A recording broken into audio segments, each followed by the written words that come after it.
And the game has started, guys. So I'm in there. Get ready to plug in with my man, Lewis Sports Network, partner in crime.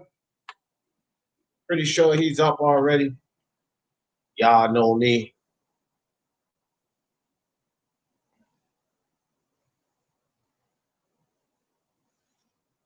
So it's Miami up one, Milwaukee two. Uh, Duncan gives the ball to Adebayo. Adebayo tries to get it back inside to Duncan.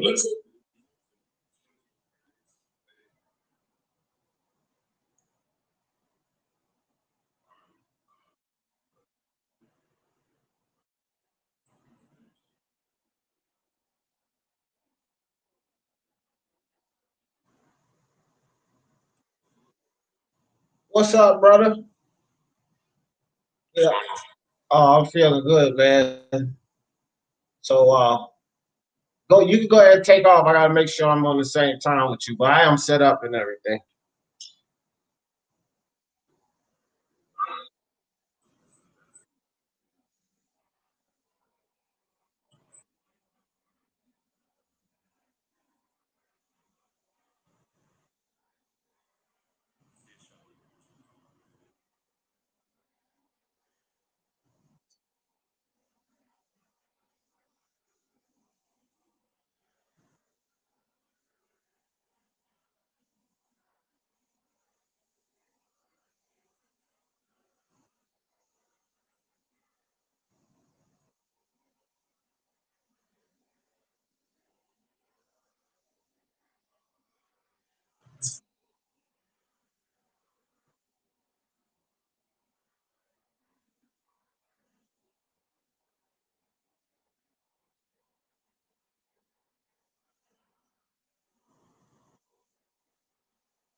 Yeah, Eric Spoelstra.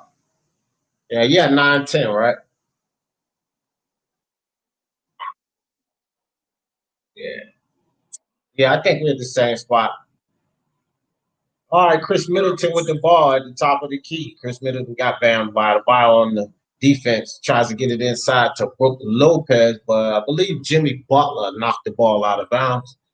38 seconds left on the shot clock. The Bucks will retain possession 9-5. Bucks on top by four. Eric Bledsoe got the ball into Chris Middleton, turnaround jumper over the top of Jimmy Butler. He can't hit, but Brook Lopez gets the rebound, turnaround layup, and he can't hit. So here comes Tyler Hero, drives down into the paint, tries to reverse. No, a lot of contact, but no foul call there. Brook Lopez comes down with the rebound, gets it to DiVincenzo. DiVincenzo tried to squeeze it through, couldn't get it through, and Jimmy Butler comes down and tries to get a layup. Now, it looked like Brook Lopez blocked it, but they said that was off Jimmy Butler's hand, so that's going to be a turnover on Miami, and the Bucks will get the ball. Obi Barlett, Brian Harkin, Brandon Nicholson. Appreciate you guys coming through. So Chris Middleton at the top of the key with the ball. Chris Middleton gets the ball inside to Wesley Matthews for the quick layup. So 11-5, Milwaukee on top by 6 to start this first quarter. And Jimmy Butler coming back down for the Miami Heat. Jimmy Butler goes into the lane, spin move on Chris Middleton, over the top of Chris Middleton and scores 11-7. Let's go, Lewis.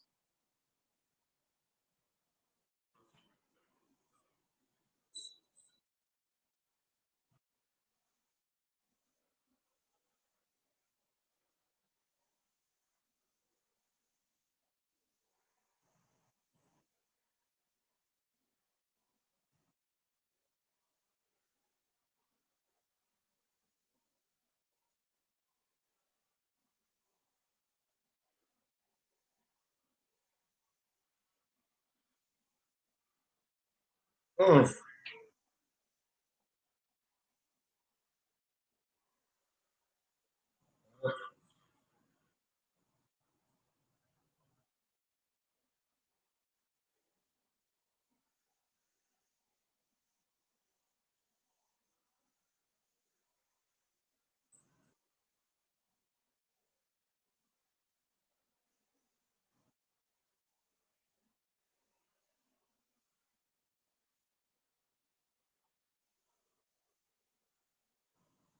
What's interesting to me, and same thing that I watched in the last game, is is it that the Milwaukee Bucks may be better without Giannis Antetokounmpo? I mean, that's kind of hard for some people to fathom, right?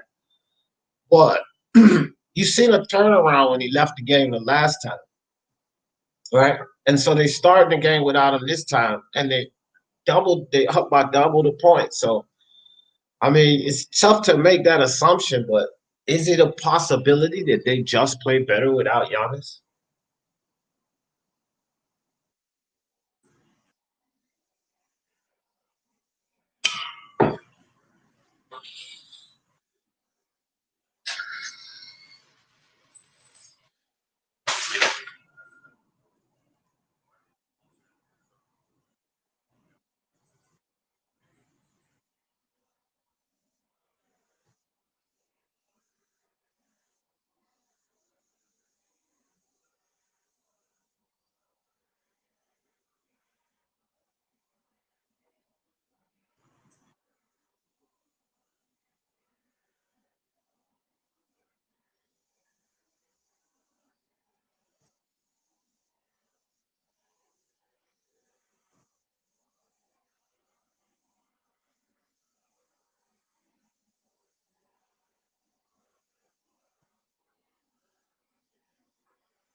Yeah, yeah, no. Fair point, excellent point. As a matter of fact, and this is where coaches kick in. I'll tell you a good coaching battle that we're seeing right now because these teams are so evenly matched, and you've seen adjustments on both sides, and you can tell that it's the coaching staff. Is this Milwaukee and Toronto matchup? You know, that's a battle of coaches, man. When you see games like this, these teams go back and forth, but it's not so dominant, and you see teams make quick adjustments. To me, that is a clear indication of good coaching. You know what I mean?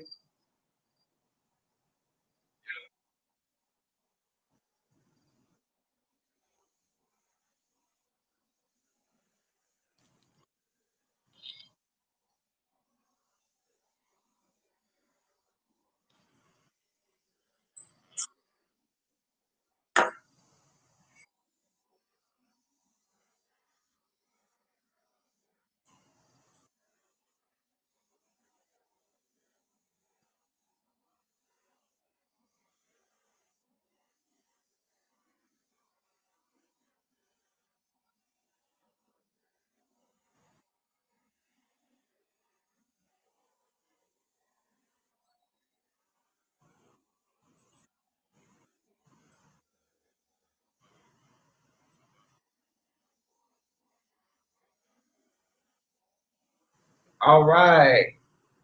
So we are. I'm still on commercial. Are you? Maybe I'm not. Yeah, you go ahead and take it then. For some reason, I was still sitting on commercial break.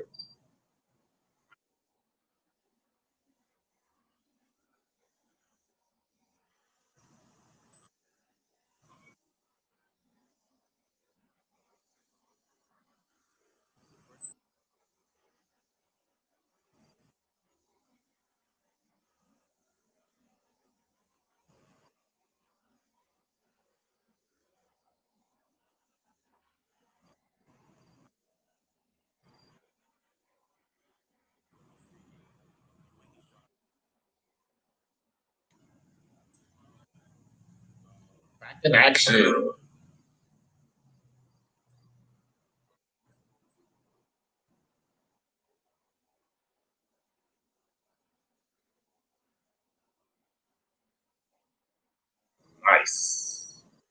Eric Bledsoe with the ball at the top, dribbles around Tyler Hero, and Chris Middleton tries to rifle it down inside to Wesley Matthews. But Matthews, I don't think, was ready for that pass. So a turnover by the Milwaukee Bucks. Miami Heat will take over. 1 minute, 43 seconds left in this first quarter, guys. And the Milwaukee Bucks starting this game off looking pretty good. See if they can keep this intensity up. All right, here comes Tyler Hero for the Miami Heat. Got George Hill on the defense. Give the ball to Jimmy Butler. Jimmy Butler working on Wesley Matthews. Passes cross court to Crowder. Crowder inside to Bam Adebayo. Bam Adebayo thinks about the jumper. And Bam Adebayo throws the ball away. I don't think that was much Bam's fault. You had Dragic and Crowder right there, and Crowder decided to cut in. So just kind of, out of sync offensively. And of course, Bam did throw the ball away. All right. So Pat Connaughton steps in for the Milwaukee Bucks. Gives the ball to George Hill. Back over to Pat Connaughton. Got Duncan Robinson on the defense. Pat Connaughton working on Duncan. Kicks the ball to Chris Middleton. Chris Middleton at the top of the key. Drives down on Jimmy Butler. Kicks it outside to George Hill. Over to Wesley Matthews. Wesley Matthews thinks about the shot. Drives down inside and scores right over Bam Adebayo. Nice move by Wesley Matthews to get to the bucket. Here comes Bam Adebayo. Goes coast to coast. Puts the ball up. He gets fouled. And Bam Adebayo will go to the line for two. So nice move by Wesley Matthews. Running out of time, and he drives down there and scores. They are really missing him. And I tell you something, guys, Wesley Matthews is making a big difference on this Milwaukee team.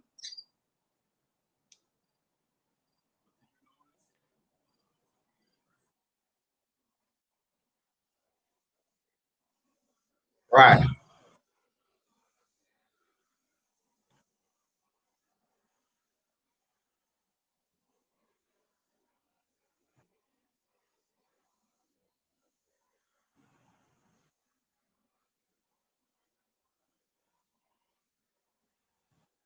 Right.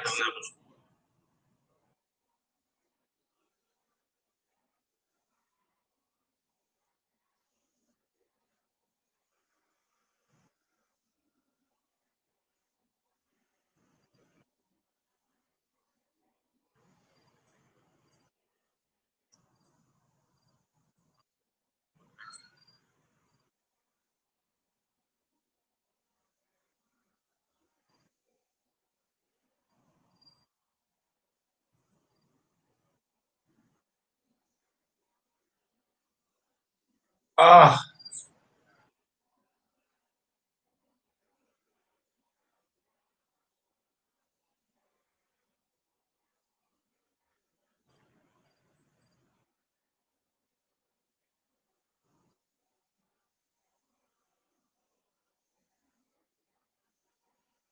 yeah.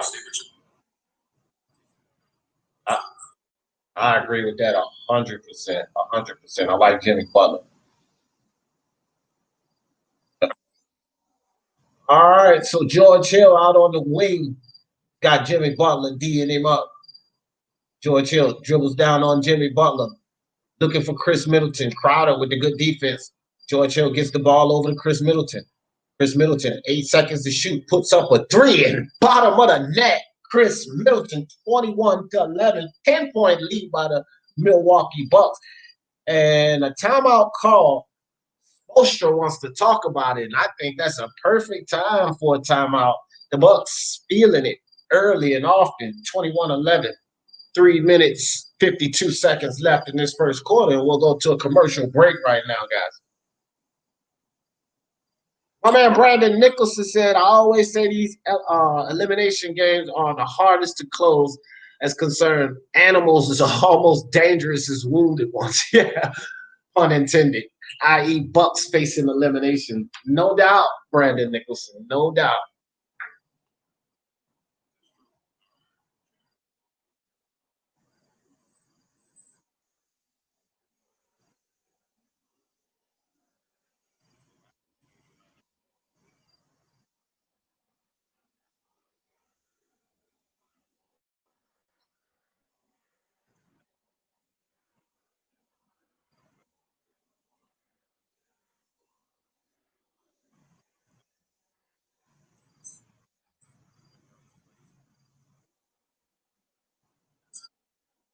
Yep.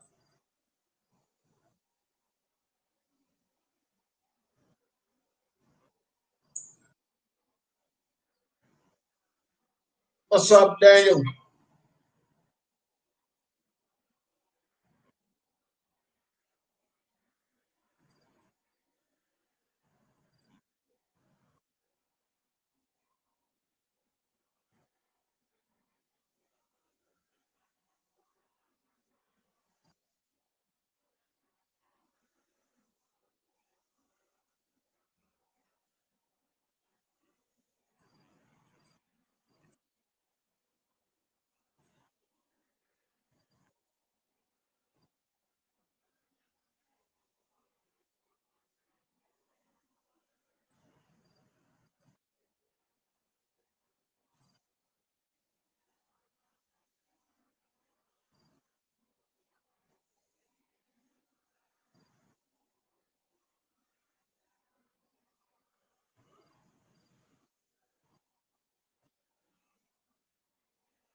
That is a fact.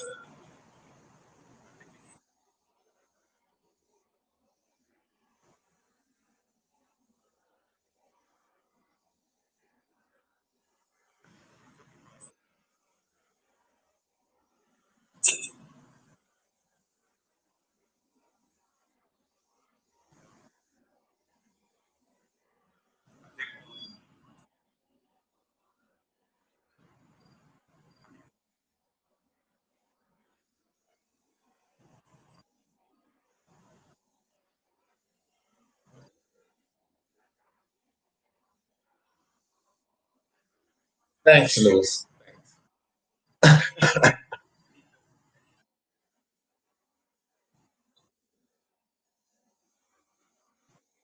How, how about that Josh Gordon pickup by Seattle? That's huge.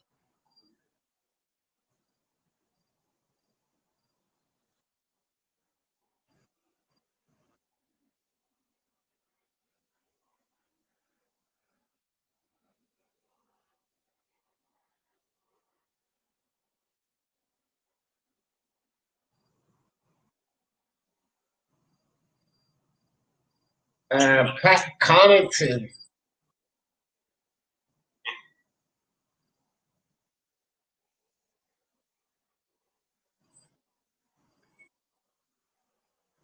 Yep.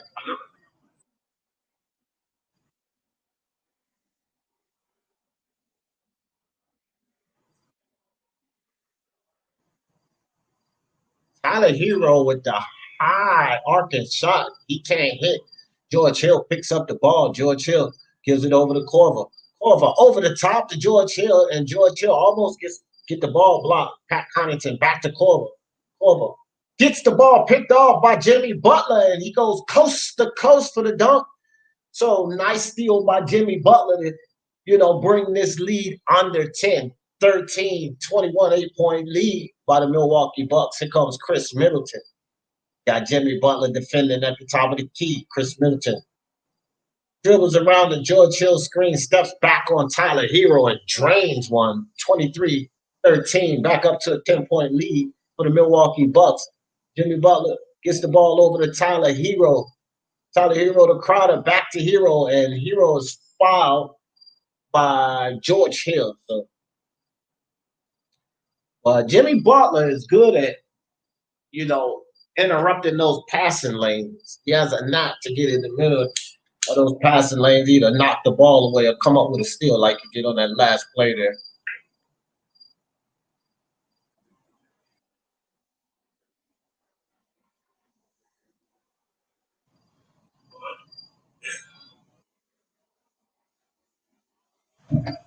Agreed.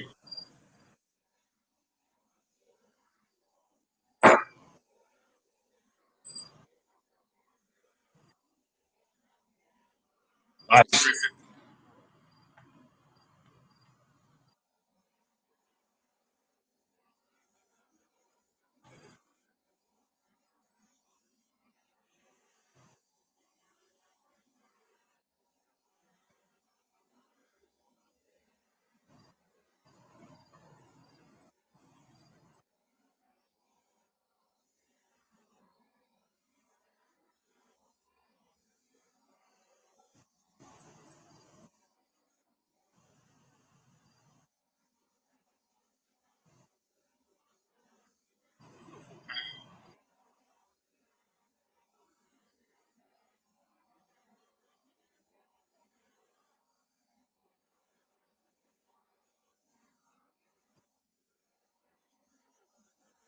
All right, and Chris Middleton brings the ball down, kicks it up top to Williams. Williams back to Middleton. Steps back for the jumper. Middleton, bottom of the net. Middleton feeling it early and often, 25-15. And Kendrick Nunn in the game for Miami Heat, passing the ball to Tyler Hero at the top of the key, and Hero can't hit. Chris Middleton with another rebound. Here comes Chris Middleton. Drives right to the lane, kicks the ball back out to Corver for three, and just like my man Lewis said, Corver, bottom of the net. 28-15, up to a 13-point lead going out in this first quarter, under a minute. Jimmy Butler at the top of the key, dribbles around the Crowder screen, kicks the ball back up top to Crowder. Crowder drives down into the lane, and he's fouled by Chris Middleton. Sorry, that was Williams who fouled Crowder. So Crowder will go to the line for two. 47.4 seconds left on the game clock here in this first quarter. And hey man, I'm gonna tell you something. I love what I see from the Milwaukee Bucks right now. Here's some guys you got to think about, even when Giannis does come back. And I want to piggyback off what Lewis said. Crowder hits the first free throw, 16-28.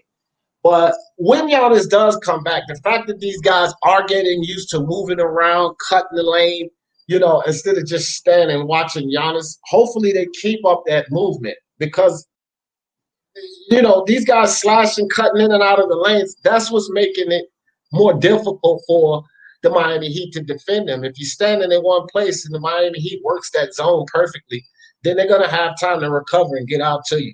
So hopefully they keep this movement up when Giannis does come back. But again, that's coaching, like Lewis said. So Crowder up for the second free throw, and he buries it. Eric Bledsoe to bring the ball out. 45 seconds left here, guys. Here comes the Milwaukee Bucks. George Hill with the ball. Top of the key. He's got Tyler Hero D'ing him up. George Hill gives the ball to Brook. Brook thinks about the three. Doesn't take it. Back to Corver. Corver gives George Hill somewhat of a screen. 3 seconds to shoot. And Bledsoe for three. And he can't hit George Hill a little too early on the jump for that rebound. And a full court pass, but knocked away by Eric Bledsoe. So good defense by Eric Bledsoe to get down there and knock that full court pass away, because that was an easy two for Andre Iguodala had he caught that pass. So Cal Korver's going to check out for this last 17.4 seconds, and they send Wesley Matthews back in the game. Also, Duncan Robinson checks back in for the Miami Heat. So we got 17.4 seconds, guys. It looks like Crowder's going back. Okay, I thought he was going to the locker room. He just went to the far side bench over there. So Gordon Dragic in the game for the Miami Heat.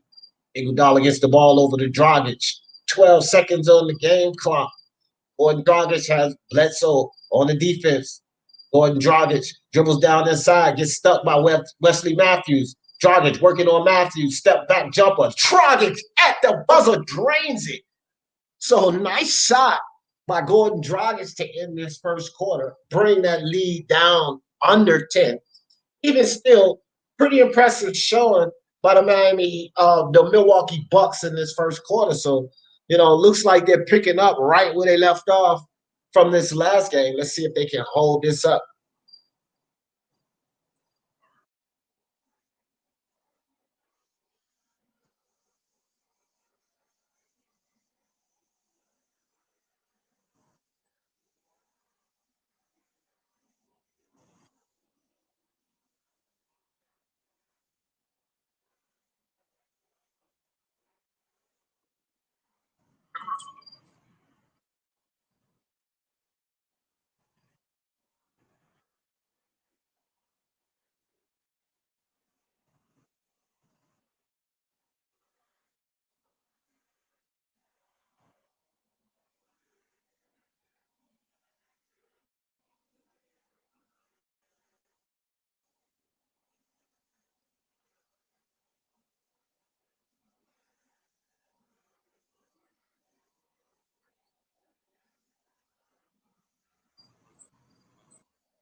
Yeah, no doubt. Carlos Jetton stepped in the building over here. Appreciate you coming through. Carlos said Miami better tighten up. That is a fact, Carlos. IBT Boxing Truth in the building. Appreciate you coming through, IBT. He said, I can't hear you, by the way. Don't know if that's just me. It might be, I don't know, man. It might be IBT. I don't think anybody else is. Brandon, Carlos, let me know if you guys can hear me. No, they can hear Lewis. I was listening to you on my speaker to make sure.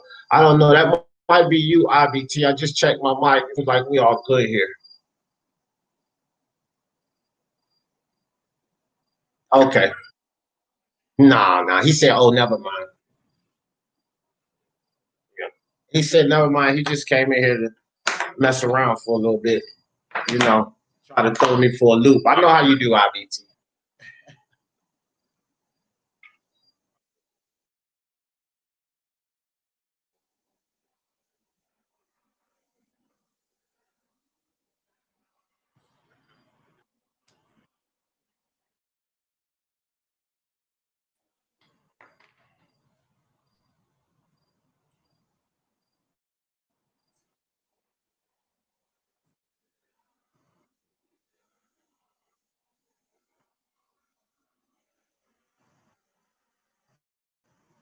Yep, they did.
Hey, Lewis,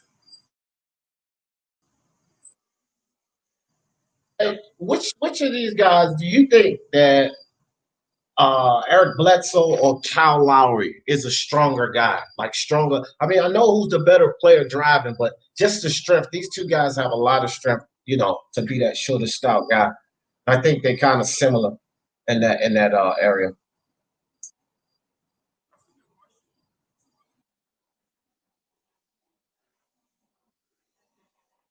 Right, right.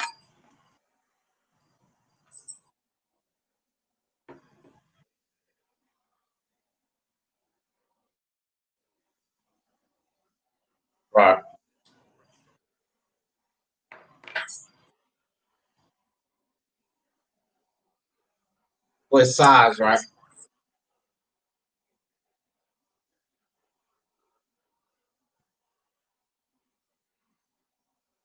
right.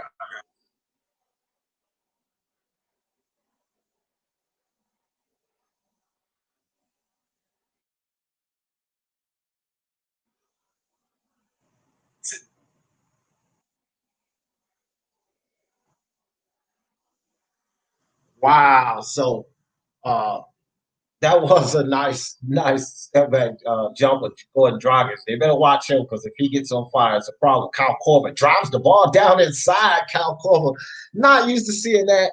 Missed the layup.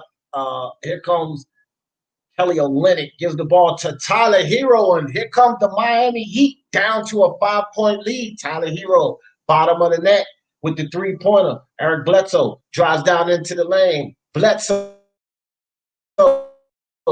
he can't hit. Good defense by Bam Adebayo. Here comes Andre Iguodala.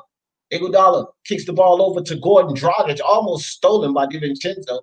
but Gordon Dragic keeps control of the ball, backs it up, gives it back over to Iguodala. Iguodala, nice lead pass to Gordon Dragic, but Dragic can't hit. Hustle for the ball by Gordon Dragic and knocks it off of Chris Middleton.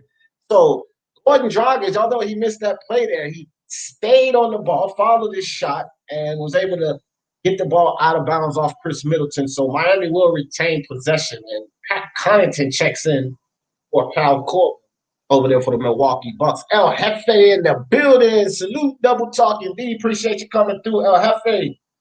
All right, take it away, Lewis.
Yeah, yeah, no. It ain't just you, buddy. That's all I can say. No, it's not just you.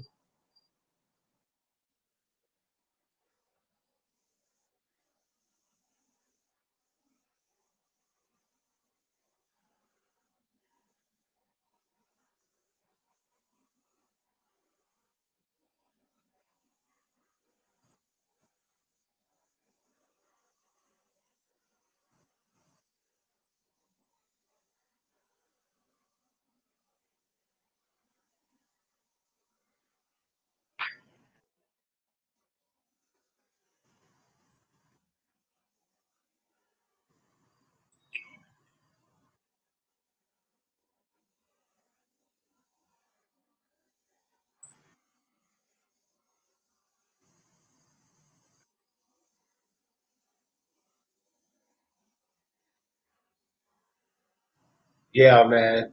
I like to see this. I don't, to tell you the truth, guys, it's just like in boxing or any other sport. I like to see competition. I don't really like to see a team rout a team. When we get these barn burners, and those are the best games. So I want to see the Miami Heat stay within 7 or 8 points. I want to see the Bucks work them over and earn the win. I don't really want to see a robbing because um, you never can tell. You never really get a good beat on a series when you get games like that. One team comes like the Clippers in the Nuggets series. The Clippers blast the Nuggets blast the series, and then they go neck and neck in that third game. The third game was more excited than me than the first two. I like these tight, hard fought games. I just sent you something in the Lewis. I neglected to do that. Let me get it. I think that might have been why it was the way it was over here. IBT said super disappointed anyways. Forget about that B-ball nonsense. Yeah. No, he got he just came to ask me about something concerning boxing. Devin Haney decided to fight smaller Gary Russell Jr. moving up. So they may be making that fight, which is pretty much a worthless fight. So disappointed over that.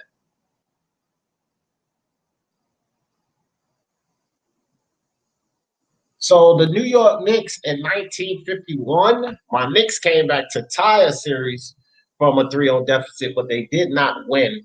That was a something they just put up there. So Chris Middleton with the ball, guys, and he gets fouled by Andre Iguodala. But guys, they bumped knees there, and I think Andre Iguodala got the worst of it because he walked away hobbling. Looks like he's okay, limping a bit there, but oh wow! So Chris Middleton caught him right in the calf with that knee, and that's a painful thing, guys. I took a hit like that playing football in high school, and that thing hurt for about a week. All right, here's Chris Middleton down inside and tried to turn around jumper, but good hands by Andre Iguodala to knock that ball away. So 7 seconds still on the shot clock. Milwaukee will retain possession. 8 minutes 52 seconds into the second quarter. Eric Bledsoe over the top to Brook Lopez. 5 seconds to shoot. Brook Lopez with the nice little hook inside, can't hit. And DiVincenzo tries to shoot, but smacked away by Kelly Olynyk. Nice block by Kelly Olynyk. Still Milwaukee's ball, 12 seconds on the shot clock.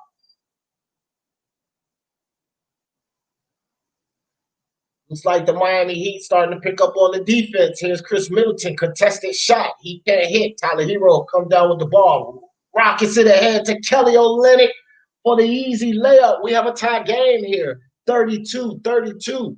Eric Bledsoe with the ball at the top of the key. Eric Bledsoe dribbles around the Brook Lopez screen, and he loses the ball, but they call a foul. And I'm not sure if it's on Dragic. Dragic complaining to the ref right now. So Dragic felt like it was a clean swipe, no foul. And they're going to give the replay up here. Let's see what we got here, guys. No. That's foul. All right, so go ahead, Lewis.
Is he on the coaching staff?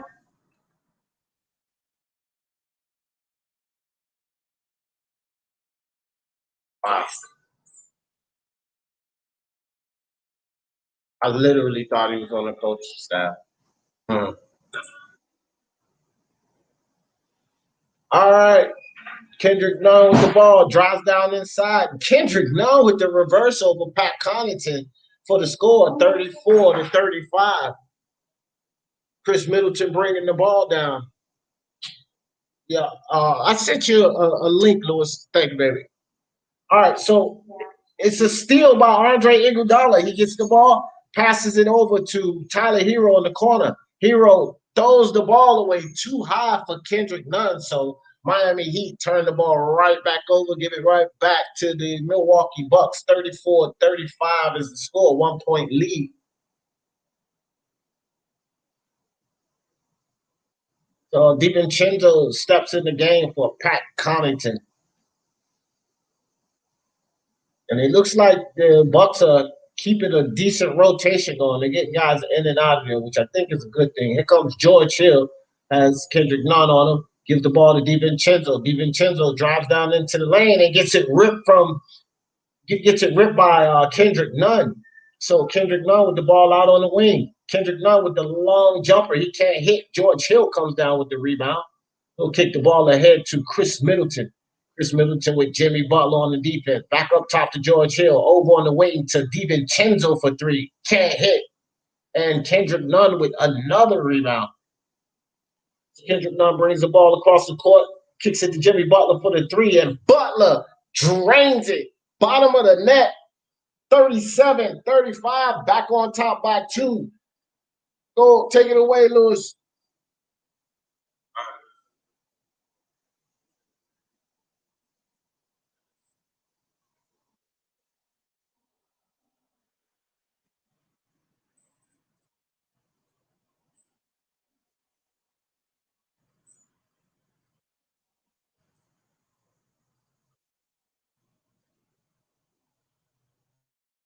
Fakes, drives left, then gives it to Olynyk. Olynyk fakes, drives right.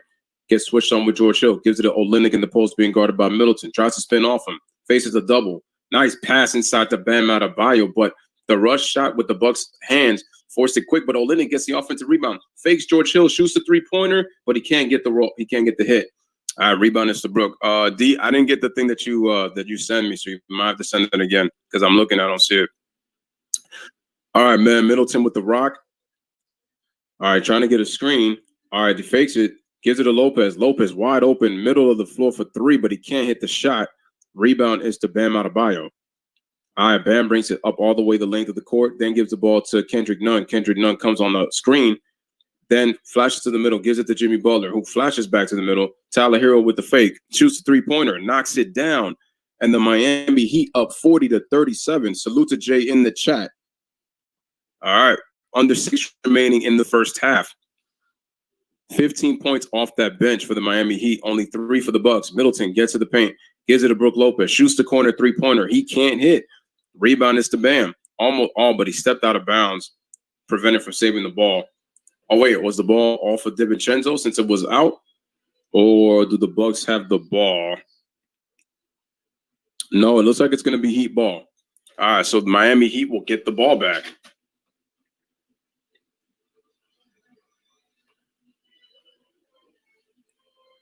Or did they? That was a weird foul there, man. That was kind of weird.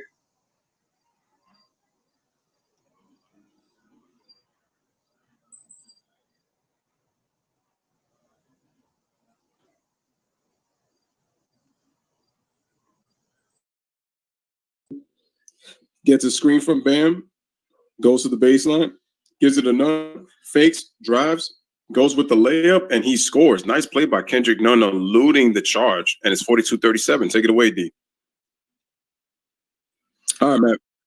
Middleton gives the rock to Marvin Williams. Marvin Williams dribbles, gets nice hook shot by Marvin, but he can't get the hit. Rebound is to Jimmy Butler. Remember, Jimmy Butler said he's going for the kill. They got to close him out tonight. Let's see what happens. Butler gives it to Kelly Olynyk. Olynyk fakes, and he draws the foul on Chris Middleton. He leaned into him, but remember, you know how they're going to be counted the shooter, so the foul's going to be on Chris. Now the question is going to be, is it going to be 3 or is it going to be 2? It's probably going to be 3 just because he was behind the line. But the Bucks have lost all the momentum in this second quarter. They came in leading by 11. They're now down by 5. So a 16-point turnaround by the Heat. Olynyk knocks down the free throw. 43-37 is the score with 4:36 remaining in the first half. Olynyk with 6 points.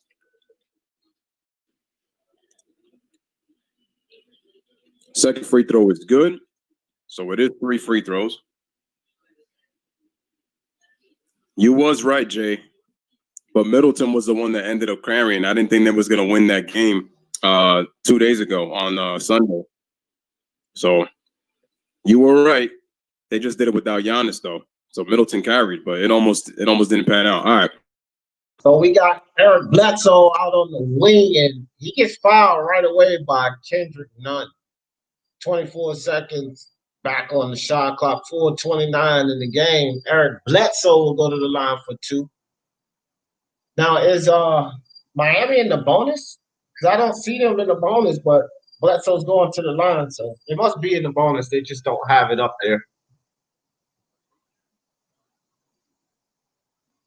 So Eric Bledsoe goes up and misses the first free throw. Miami up by 8. It swung and turned this game around. Looks like Miami has the momentum going here in this second quarter. And Eric Bledsoe shoot the second free throw. And Bledsoe can't hit either free throw. Jay Crowder comes down with the ball. Here comes Tyler Hero. He gets the ball over to Tyler Hero. Tyler Hero dribbles around George Hill, goes down inside, and he tries to kick it outside to Kendrick Nunn for 3, but Eric Bledsoe gets his hand in there and knocks the ball away. And that sounds about right. All right, my man Lewis over here.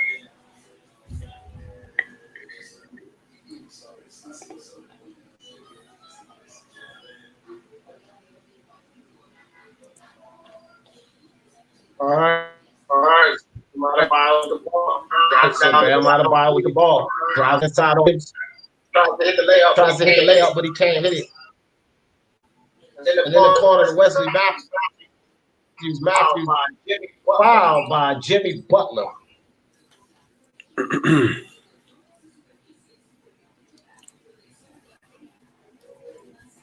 Boy, what's good with your Ron Cohen? Appreciate you coming through.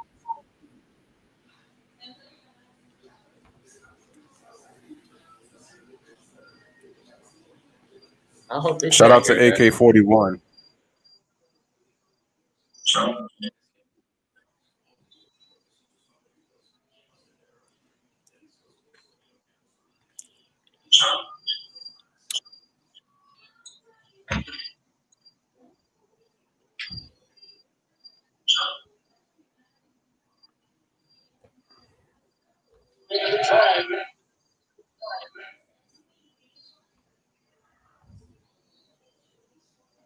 All right, guys.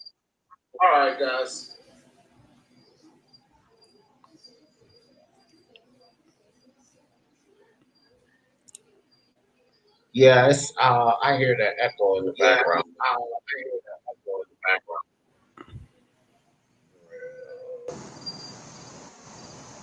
All right, go ahead and take it over, Lewis. I gotta get rid of this echo, bro.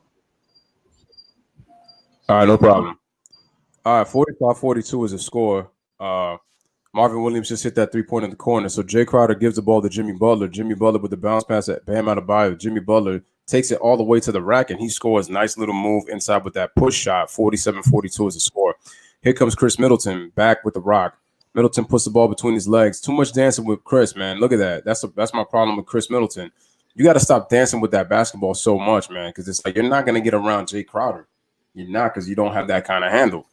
So anyway, Milwaukee turns it over. All right, we're about to, and Jay Crowder showing his defense right there. So Gordon Dragic with the ball, the fire-breathing dragon, as I like to call him. Then gives the ball to Jimmy Butler, left side of the court. Dribbles left, going to the baseline. Pump fakes. Good defense by Wes Matthews. Then gives the ball to Bam Adebayo. Tyler here will curl to the pre-throw line, but Bam decides to take an elbow jump shot, knocks it down left side of the floor. 49-42. Milwaukee up by 7. All right, so Eric Bledsoe is back, coming back on the floor. Calling for Wes Matthews. Looks like it's this flash to the right. Eric Bledsoe crosses over, takes it all the way. And wow, Eric Bledsoe just cannot buy a basket. He cannot finish. All right. Jay Crowder to Jimmy Butler. Back to Jay Crowder. Then gives it to Tyler Hero. Comes off the brush. Goes to the flash to the middle. Then gets the ball to Bam. Bam was trying to give it to him, but now he's facing the double. Now gets single coverage with Marvin Williams on him. Bam puts it on the floor, but he traveled. Excellent defense by Marvin Williams, the veteran, forcing the turnover. All right, guys. So we got a we got a timeout. 2:12 remaining in the first half. The score is 49-42 in favor of the Miami Heat. Guys, continue to hit the like on the video. Make sure you hit that subscribe button for Speaking My Sports Talk and for Lewis Sports Network. And make sure you guys are sharing this on your social media platforms. We truly appreciate everybody being here, man. As always, you guys always keep it lit in the chat, so we truly appreciate it. But right now, it looks like the Bucks are in trouble, and Eric Bledsoe is really not giving them anything offensively. And I told you guys, he really struggles in the half court, and it's showing right now. So if he doesn't find a way to score other than Middleton, because now Middleton is starting to struggle in this second quarter, he's dribbling too much, and they're playing good defense on him. If they don't find a way to get Lopez and the other guys involved, then this is going to be over. And Miami's going to be able to build on their lead. And then next thing you know, they win, and the series is over for the Milwaukee Bucks. So they're going to have to get back to the movement in the first quarter. And notice that Bud has not made any adjustments yet. Still. Yeah, man. So still. Yeah, I think these guys really gonna have to move, just like you said, like they was doing it. Because I was just praising them for that ball movement, and was wondering if they would keep that up when Giannis returned, but they can't let it go now. I mean, it's the wrong time to stop doing it.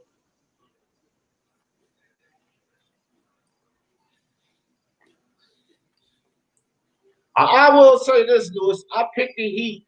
You came to the prediction show, so I honestly picked the Heat to close this game out. And it's starting to look like they just might do it. Yeah, I picked the Heat to close out. I just think that they're a better overall basketball team. It's just they don't obviously have the superstar, but they're just the way that they play both ends of the floor with their half court sets, and then one of the best defenses in the league. The Bucks, they struggle to defend the three. The league was putting out a lot of defensive metrics, especially with today's stat-driven league, but the Bucks struggle a lot with their defending the three.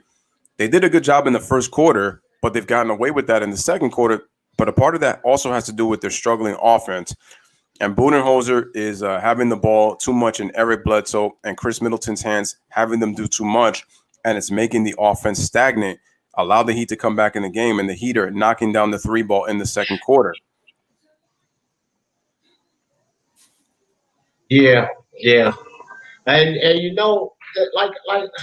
like we say all the time, Lewis, and it seems like it's becoming too common in this league.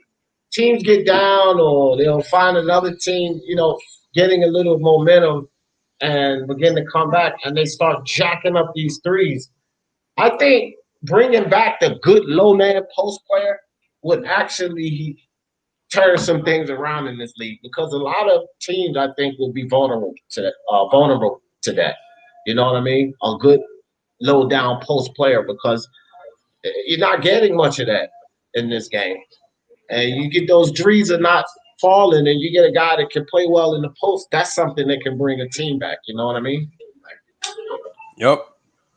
Take it away, D. All right, guys. So they show the graphic. Giannis stopped here. He's 11 minutes, 19 points, 8 for 10 field goals. Wow. Yeah, they might be just missing Giannis. All right, guys. Here's Wesley Matthews down low. Got Tyler Hero. Double team. Jay Crowder comes over for the help. Pulls back, and Wesley Matthews takes it right to Tyler Hero as soon as Jay Crowder pulls off of him. So that's 44-49. 1 minute, 48 seconds left in this half. Tyler Hero working on Eric Bledsoe. Hero kicks the ball all over the Duncan. And I'm sorry, that was Dragic to Hero, guys. Sorry. And here goes Jay Crowder on the wing for three, and Crowder can't hit, but Jimmy Butler comes up with the rebound. Cross court to Hero. Down low to Jay Crowder. Back over to Gordon Dragic for three. Dragic, he can't hit. And a nice smack by Bam Adebayo to get it back to the top of the key. And the Miami Heat are controlling these rebounds right now. 3 offensive rebounds back to back, even though they couldn't score. George Hill with the long three off the front of the rim. Terrible shot by George Hill right there. Tyler Hero gets the ball in the Bam to Gordon Dragic. Gordon Dragic back to Bam, and a steal by the Milwaukee Bucks. Here comes George Hill. Slows it down, brings the ball to the top of the key, gets it inside to Brook Lopez, who's on Bam. Brook Lopez with the big man move on Bam Adebayo for the score. Down to a 3-point game, so wait for the Bucks to climb in here and close this lead going into the half. 37 seconds left. Gordon Dragic at the top has Eric Bledsoe on the defense, dribbles around the Bam Adebayo screen, puts up the three and puts it in. Gordon Dragic, 52-46, 6-point game. Last 29 seconds, take it away, Lewis. All right, so Kakova with the Brook Lopez with the ball, puts it up. He can't hit.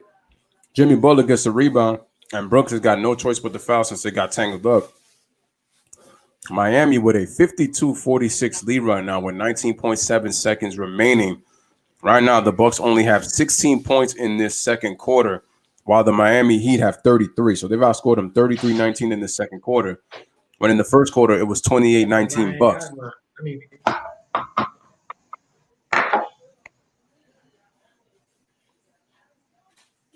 19.7 seconds. And the Bucks look good. They need a stop here. They need to get a stop on Miami, probably get a steal, and try to put 2 or 3 points up before they go out to half. But even still, having this game under 10 points for either team going into the half is not bad. So here comes Gordon Dragic.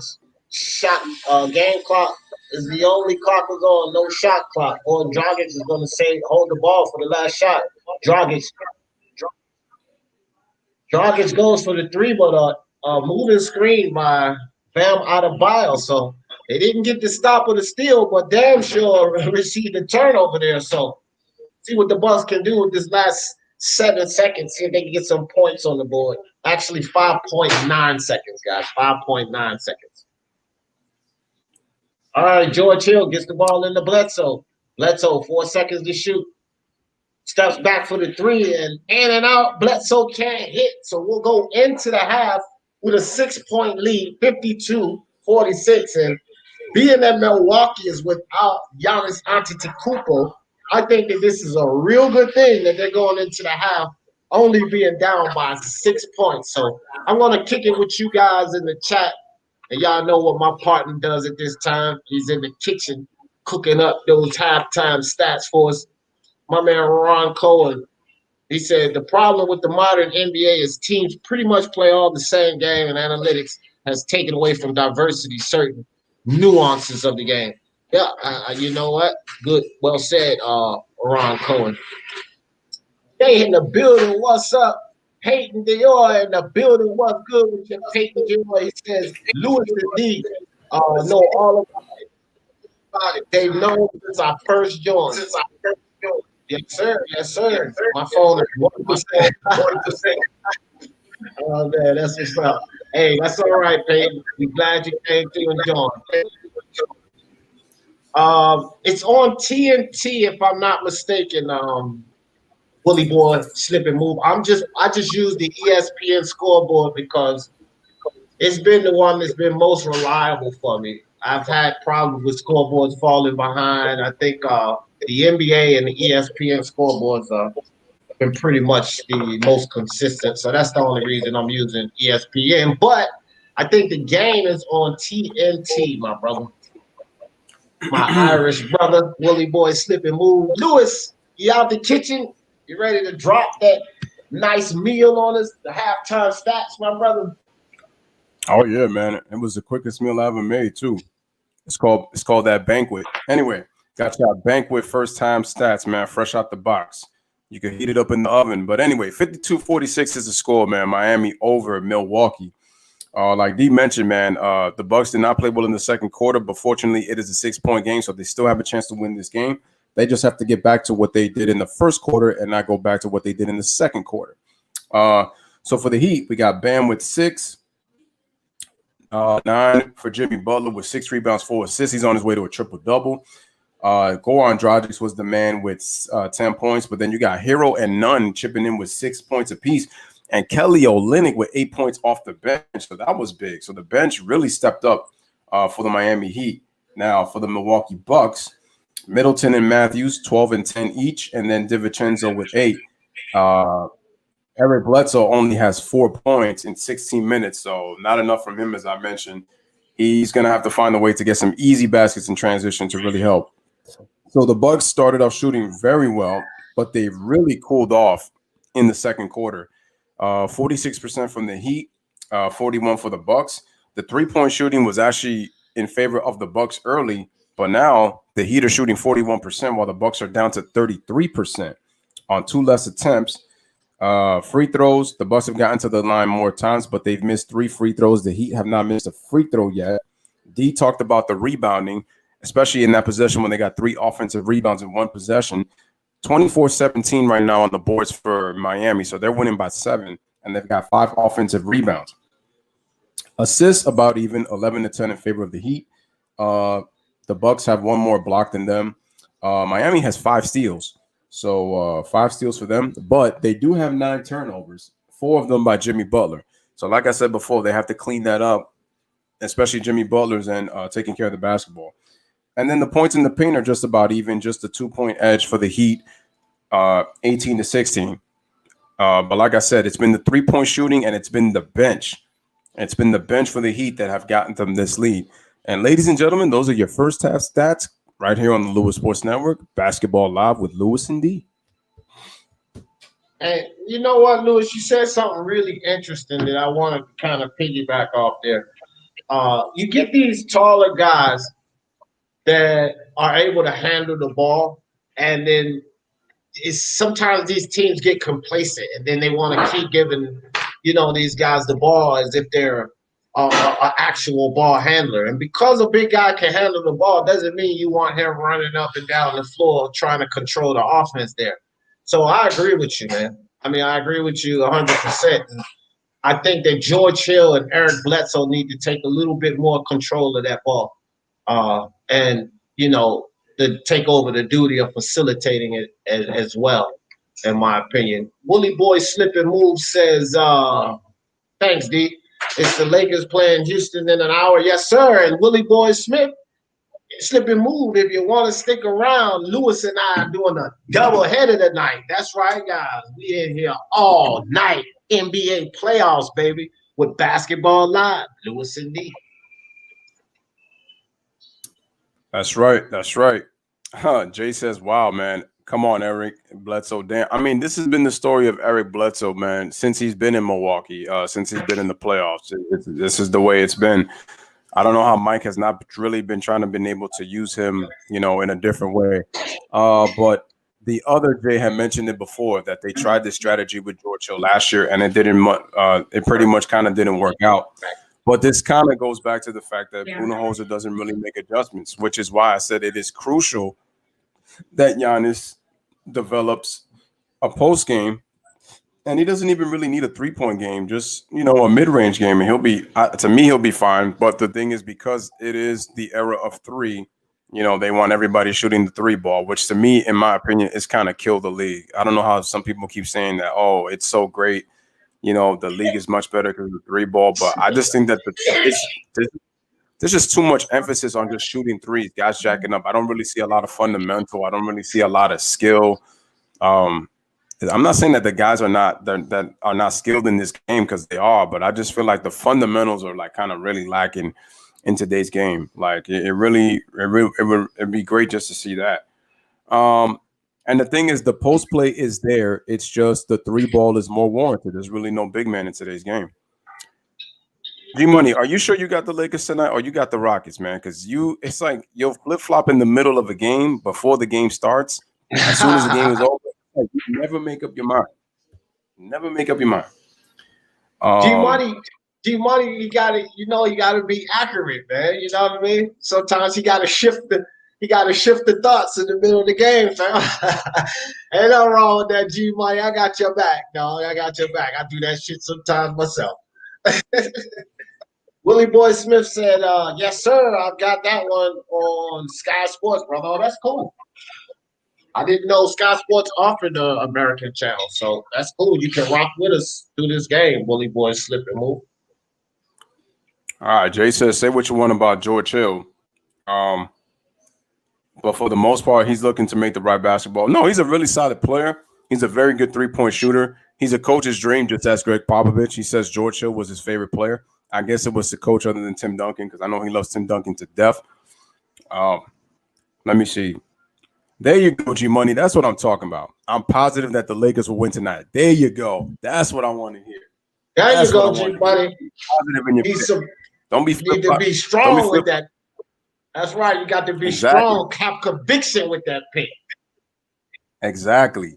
Even if the team ends up losing, you stay strong with your pick. Don't flip flop in the middle of the game because they're gonna say, "Didn't you pick this team in the beginning?" And that, yeah, trust me. See, I know sometimes we get caught up in it, but yeah, G Money. I tell you this, brother.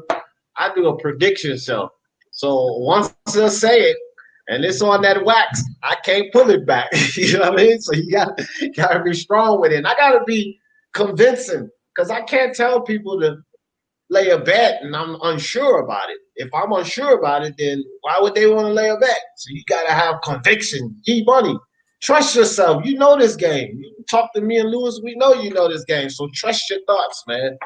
Because I'm telling you, you will be right more than you will be wrong if you stay consistent. When you start flip-flopping and switching up, that's when you find yourself you're wrong a lot. You're like, damn, at first I thought this. Don't second-guess yourself, man, because you know this game and you understand the dynamics.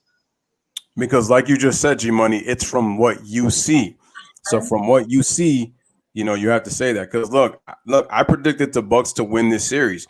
Even when the Heat were winning, I stayed with the Bucks. I'm just not going to – now, sometimes you could say that, well – It might be something that you might see that you might say, you know what, I'm gonna change my pick. But it's like I just don't go back and forth. I stood with the Bucks the whole time because I said I thought that, you know, it'll be a long series for them, but that they'll eventually win. Once the Heat went up 3-0, that's kind of like, you know, it kind of convinced me a little bit. But now we're gonna have to wait and see though. But I can understand sometimes that it may kind of go game by game. But G Money with the Charles Barkley. He said what? He guarantees that the Lakers will win tonight. That's what I'm talking about, G Money. Be confident in your pick, especially because you always give us those you always give us those stats that you know that you don't get like, you know, talked about like that. So, you know, again, man, it's great. Just be confident, man. There you go. You picked the Lakers tonight. Yes, sir. Well, I will say this, G Money. I think I'm opposite on it, bro. Well, you know what, G Money? Actually, not. We can both hit this tonight. I didn't want to cut you off, Lewis. We could actually both hit this tonight, G Money, because I said to take the Rockets on the points, so the Lakers could still win. But as long as they don't win by 6, then we'll both be on point, G Money. That's it. We're gonna have G Money as the new Charles Barkley now. So every time we anytime he does the prediction shows, we're gonna come to him and he's gonna be like, "What? Is that a guarantee, G Money?" He guaranteed. That's right. That's right. Okay. Kerm in the building. What's good with your Kerm, my brother? No, a shout out to Karan, man. Appreciate you being here. I will say this though, G Money's been consistent, and I gotta give him props for this.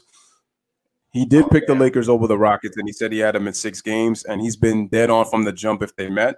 So, and that's what I'm saying. Like, because I know from what you see, you just feel that the Lakers are going to be the better team. I just said that the Rockets will give them problems, but I said the Lakers were going to beat the Rockets anyway. And me and D, we pretty much have been saying this. You know this. A lot of in the chat know it. Jay's been saying it. As good as the Rockets have shown, and the difference that they've shown, and they're trying to play a little bit of mind games with the Lakers are still going to win this series. Now, are they going to smoke them? No, because from what I've seen, well, actually, no. You know what? I think Game 3 is going to show me the Rockets have already shown that their style is giving LA problems. But just like their style with the small ball gives LA problems because of the speed and the ability to shoot the 3, remember, it is always if the Rockets are hot from that 3. But the key to their 3s are going to have to be what they've been doing right now. Their ball movement, the improvement on the defense, But then the Lakers with the size and the rebounding, that can also nullify that. So it's going to depend what's going to come play best. Is it the half court and the size and the banging of the Laker bigs along with LeBron James with his drives? Or is it going to be the Houston Rockets, their speed and their ability to shoot the three that's going to get the Lakers in a track meet? So play style is very important, along with the fact what these coaches do. Mike D'Antoni and Frank Vogel. It's going to eventually win the series. Well, Brandon says that it pains me to say, man, but I got the Lakers winning this game, especially with Westbrook turning the ball over. I wouldn't be mad at you for picking the Lakers. You know why? Because Westbrook said at the end of game 2, he was running around not doing anything. That concerns me, especially when he turned the ball over 7 times, and he didn't shoot the ball well neither. And now he's trying to figure out in what ways he could be effective. When I hear something like that, that just tells me, and I've said this many times before, that for somebody who's been in the league for over 10 years, Russell Westbrook has still not been able to figure out how to slow the game down. Still. Because he is a turnover machine. It's Lewis, what's up? I want to do one thing real quick, Lewis. I want to apologize to Karam because I hate butchering people's names. So no more. I'll never call you Karam again. Always Karam. Second thing, I just wanted to point out Jermaine's joke. The fakers are bogus. That's a good one. I need to start calling them the LA fakers. Good stuff. Good stuff. Wow. Crazy, right? G Money says the Lakers are trying to get back since 2010. Who was on that Laker team in 2010? Yeah, everybody knows who was on that team. For the most part. Y'all know who was on that 2010 Lakers team that won the title. Okay. He also says, I think whoever wins the Laker-Rockets series will represent the Western Conference. The Clips are inconsistent and the Nuggets are not experienced. Now, the Clippers are still I got to see how the Clippers come out this series, but part of the reason that the Clippers have been inconsistent has been their lack of chemistry. And you could clearly see it. It's been complacency, it's been lack of chemistry, inconsistency, lack of cohesion. You could just see it in the Clippers play. When they get it together, the Clips can be one of the best. They just have been very inconsistent. Let me just continue to look at the chat real quick. When the Rockets are hitting their threes, it forces the Lakers to take out a big. And that's what I said. When the Rockets hit their threes, it forces the Lakers to go small. Yeah, Wooly Boy, real quick. Sorry, Lewis. Wooly Boy, this is a joint live with my man Lewis Sports Network. He has his own channel. So the show is Basketball Live with Lewis and D. You understand? That's what we call this show. So joint live. So the other comments is he's reading off of his channel. So what I want you to do, Wooly Boy Slip and Move, is type in Lewis Sports Network in the YouTube search. Go over there to my partner in crime channel for me, Wooly Boy. Subscribe. Check him out. Flip-flop, come back and forth. It don't matter. It's Basketball Live with Lewis and D. So if y'all land on my channel, you land on Lewis' channel, you getting that action. So it's all good. Yeah, but do that for me, Wooly Boy. Make sure you go hit my brother channel up. Subscribe for me. All right. I appreciate you, Wooly Boy. All right. Sorry, Lewis. Just wanted to clear that up. No. It's all good, man. It's all good. And salute to Willie Boy as well. So we're getting ready to start the third quarter. And Brandon says, I don't like how the Clippers don't take their opposition seriously. That is an issue, which is why I said complacency is an issue and playing down to the competition. Take it away, D. Start of the third quarter. All right. We got Eric Bledsoe with the ball to start the third quarter. And he gets the ball inside to DiVincenzo, and it rolls right off the front of the rim. But there's a foul called in. I tell you guys something about DiVincenzo. This kid can fly. Like, he has a lot of hang time with him. Look at this. Look at this. And that's a good call by the ref because I didn't even see Duncan Robinson get his arm there. But this kid can fly. This white man can jump. Believe that. DiVincenzo be getting up there, man. So DiVincenzo drains the first free throw. 47-52 brings that down to a 5-point lead for the Milwaukee Bucks. DiVincenzo drains the second free throw. So it's a 4-point game, 48-52. Jimmy Butler bring the ball across court for the Miami Heat. Comes Jimmy Butler, Wesley Matthews on the defense. Jimmy Butler extends that arm, but no call. Gets the ball down into Bam Adebayo. Bam Adebayo almost stripped by Bledsoe. Bledsoe switches up with Lopez, but they left Crowder on the wing for three. 55-48. Chris Middleton bringing the ball down for the Bucks. He gets it over to Bledsoe. Bledsoe drives down in the lane, shoots it back over the top to Matthews. Matthews to DiVincenzo for three. And DiVincenzo, hot man, drains it. 51-55. Gordon Dragic, full speed ahead. Back to Bam Adebayo. Thinks about the long jumper, pulls it back down. Gives it to Jay Crowder, back over to Bam Adebayo. Adebayo to Duncan Robinson, looked like a travel there, no call. Duncan Robinson, 17-foot jump shot. 57-51. Eric Bledsoe kicks it to Chris Middleton over on the wing to DiVincenzo. DiVincenzo inside to Wesley Matthews, drives to the lane. Scoop, foul. So Wesley Matthews will go to the line, and that's back-to-back fouls on Duncan Robinson. Wesley Matthews to the line for two. 57-52. Still a 5-point game, guys. All right, nice shot by Jake Crowder right there. Now it's 52. Wesley Matthews just drained that, so I'm psyched. I knew he was going to hit it. Yeah, it was a mistake. D called it, man. He guaranteed that free throw. Anyway, 57-52 is the score, man. 10:37 remaining in this third quarter. We're just on the way in the third. Bucks trying to get into this game, but Wesley misses the free throw, does get the offensive rebound on the tap out by Brook Lopez. DiVincenzo fakes, goes left, shoots the three-pointer, but back of the rim. Rebound is to Bam Adebayo into the hand of Jimmy Butler. And that's the one thing you got to appreciate about Jimmy Butler, his ability to also bring the ball up and make plays. And Jimmy gets fouled, but they didn't call it.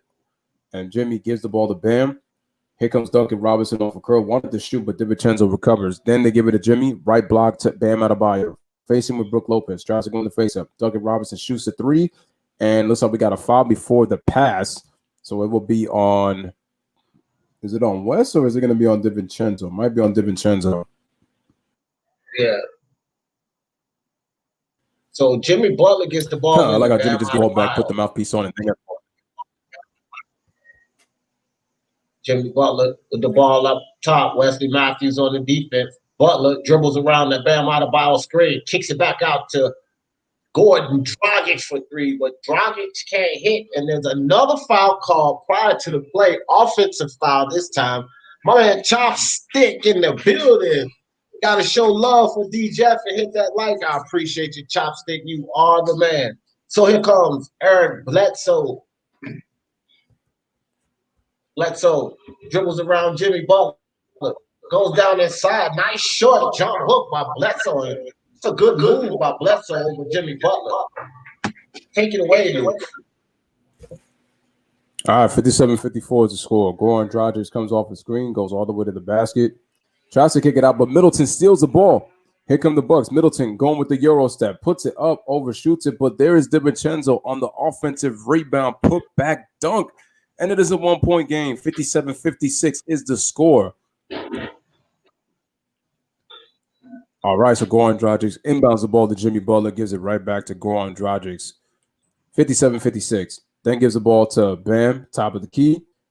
Nice cut by Jay Crowder, faked it, but then gives it to Dragic, comes off the screen, shoots a three-pointer. Eric Bledsoe did not do a good job fighting on that screen, but he misses the shot. Here comes Bledsoe. Bledsoe decides to shoot a pull-up jumper. That's not even his game, and he misses the shot.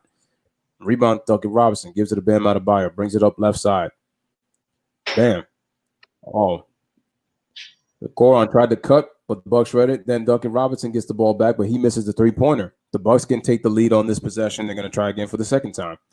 Middleton, bounce pass to Eric Bledsoe. Bledsoe decides to shoot the three-pointer. What is Eric Bledsoe doing?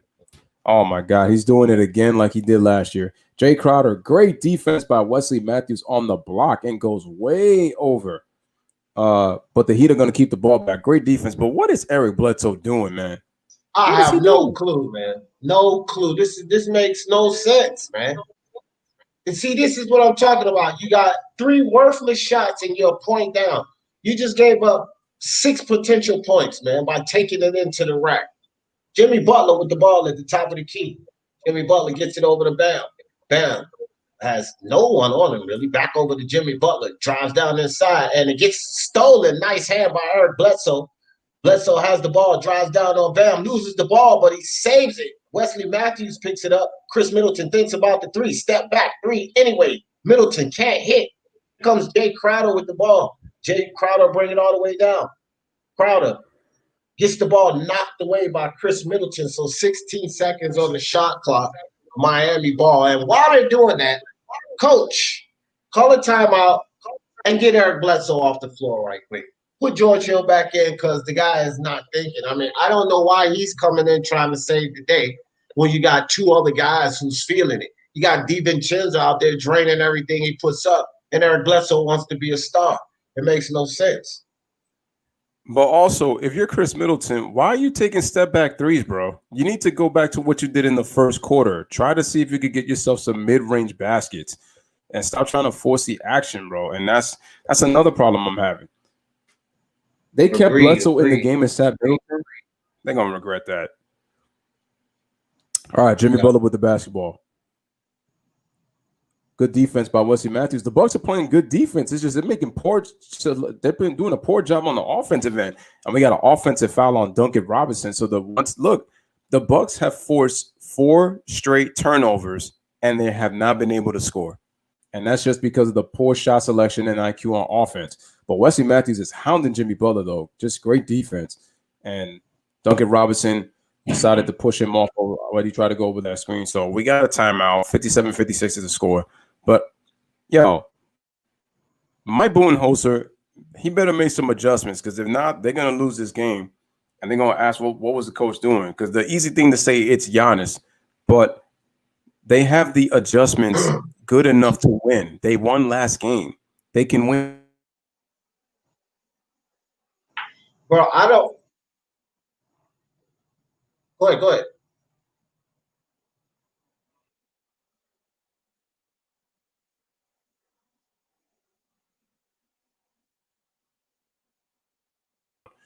In the last 2 minutes, whereas they was able to get back in the game, before that off of their defense. Yeah. I mean, look, I don't know how many games we're gonna say this. It's almost like we're crying the same song over and over and over again. These teams have got to stop getting 3-point happy. I mean, bro, it's a 1-point game. You guys are the lengthier team. You're the longer guys. Drive that ball down in the lane. Why the hell do you have Eric Bledsoe driving the ball to the lane? The shortest guy. You have George Hill driving the ball to the lane. And all of you idiots just want to sit out there and shoot the rock. Man, take it to the rack. Pull a foul. Dunk it. Something. You know what I mean? I don't get it. Don't get it. And I think that comes down to coaching, man. Willie Boy Slip and Move said, I don't know shit about bouncy ball. I'm going Bucks by 8 points. Yeah, I said it. Hey, man, it could be Willie Boy. It could be. It's still a very close game. Anybody's game at this point. Oh, yeah. Sure. Yeah, but go ahead. I was just Brandon said that's what kills me with all these teams. A team trying to come from behind and wind up back in the hole because they're jacking up threes instead of easy twos, getting to the line. Exactly, Brandon. That's what I'm talking about. G Money said Chris Middleton needs to fight through the screens and get open shots. I agree with that. He do need to press through those screens a little bit better, G Money.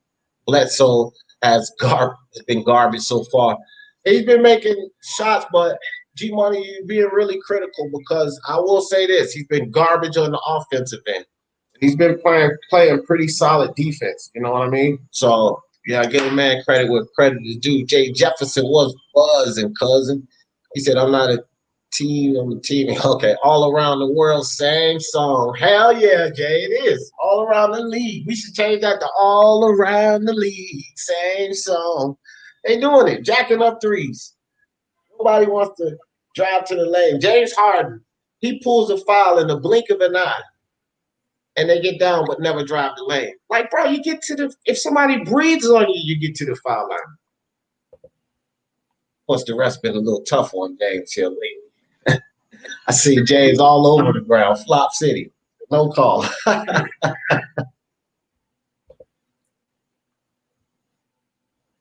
So we're back, guys. We are back. And George Hill, that's what I'm talking about, Coach. You got George Hill in the game, still got Bledsoe in. George Hill with the ball on the wing.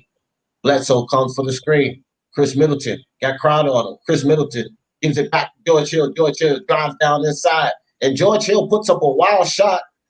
Brook Lopez with the rebound back to George Hill. George Hill gets his own rebound back up top to Chris Middleton. Chris Middleton comes down for the short jumper. And the Milwaukee Bucks are cold as ice. 3 shots missed back-to-back. Bam Adebayo drives down on Brook. And Bam Adebayo throws the ball away. So we're seeing a lot of sloppy ball play right now from both teams. It seems that Miami wants to keep giving the Milwaukee Bucks chance after chance. Guys, can you guys believe that it's almost 4 minutes and no one has scored?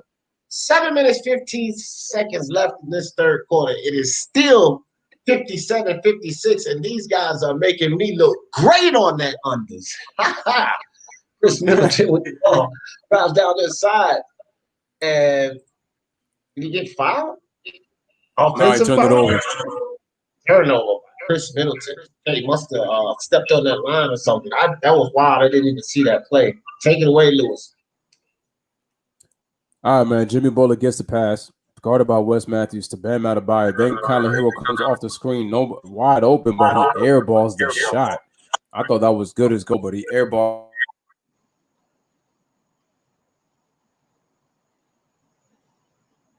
And Tyler Hero off the side of the rim and out of bounds. So, guys, both of these teams right now are offensively cold, you know. Gives the ball to DiVincenzo, and then gives the ball to Chris Middleton. Middleton with Jay Crowder on him. Let's see what Middleton does. He's putting a lot of jab steps, puts the ball between his legs, decides to take a tough shot. See, that's my problem with Middleton. He just keeps taking tough shots. And look, Miami's gone scoreless in the last 4+ minutes. Jimmy Butler with the ball. Gives it to Tyler Hero, left side of the floor. Gets a Butler screen, drives left on Wesley Matthews, puts up a tough floater, man, fading left, and he scores 59-56. Take it away, D. Wow, what a shot by Tyler Hero. This kid's going to be special, man. Here comes Bledsoe. Bledsoe kicks it ahead to George Hill. George Hill with the ball out on the wing, taking his time with it. I like that. To Brook Lopez, back to George Hill, drives down inside when he gets bumped on the shoulder by Gordon Dragic. So that'll be a foul on Miami Heat. And that 4-minute, 25-second graphic that they showed, Lewis, that's what I was just saying. You know, it was almost 4 minutes. I was saying that at 7 minutes and something, and no one has scored. So neither team has scored in that amount of time. So see if the Bucks can get a score in here, because they'll be over 5 minutes without scoring. George Hill with the ball. 6 seconds to shoot. George Hill gets it over to Chris Middleton for 3. And Middleton still can't hit. So the Bucks working on 6 minutes without a point on the board. Gordon Dragic full speed ahead. Runs right into George Hill for the bucket. 61-56 up to a 5-point lead. No timeout by the coach. George Hill dribbles down inside. Kicks it back out to Wesley Matthews for 3. Matthews can't hit. Bucks cold as ice. Here comes Kelly Olynyk. Gets down inside, and Olynyk with the fake on Brook Lopez for the easy score. It's time for a timeout, coach. I don't know what's going on. Here comes Chris Middleton. Bucks hadn't scored in the last 4 minutes, 21 seconds, in an offensive foul by Chris Middleton. So the Bucks turn the ball over, and the time will continue running without putting any points on the board. And see, look at the coach. He's over there looking stupid, And I think 2 plays ago, I said you need to call a timeout. Call a timeout, regroup. You got guys out there turning the ball over, committing offensive fouls, tossing up prayers. You need to talk to these guys. All right, here comes Gordon Dragic. Dragic step back behind the 3-point line, keeps it Tyler Hero, and you have an offensive foul. He's going to be on Kelly Olynyk.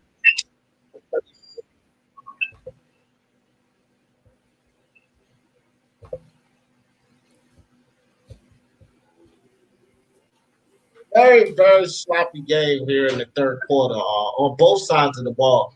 The Miami Heat has found a way to mount up some offense in the past 2 minutes. The Bucks still scoreless, working on 5.5 minutes.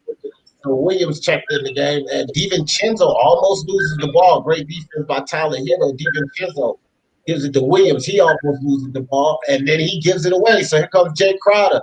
Coast to coast, Jimmy Butler comes down for the score, but he's fouled by Chris Middleton. So Jimmy Butler will go to the line for 2. And it seems like the Miami Heat is starting to get into some kind of rhythm, and the Bucks are still lost at this point. 63-56, 7-point game. 4 minutes, 33 seconds left in this third quarter. We'll go to a commercial break.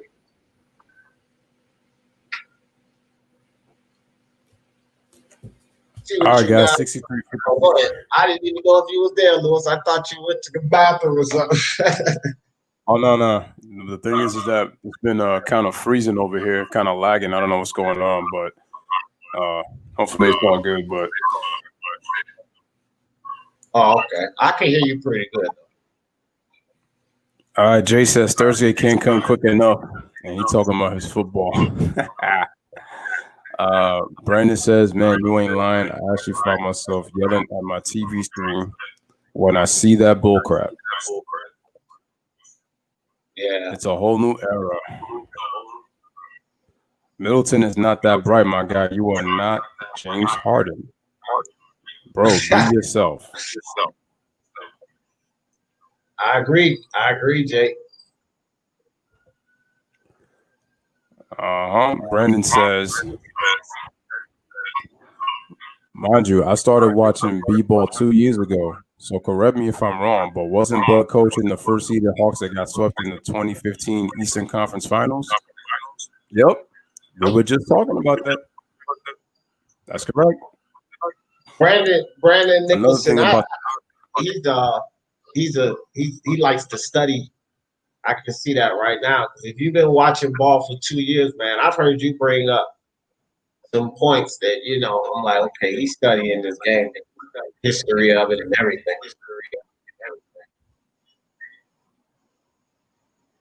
Yeah, that's another good point, Jay, because he says another thing about the Bucks. A lot of big guys, they're not conditioned to properly play well because they only play 30 minutes a night. Which is true. Giannis only plays 32 minutes per game. Who, Giannis? Yeah, regular season wise.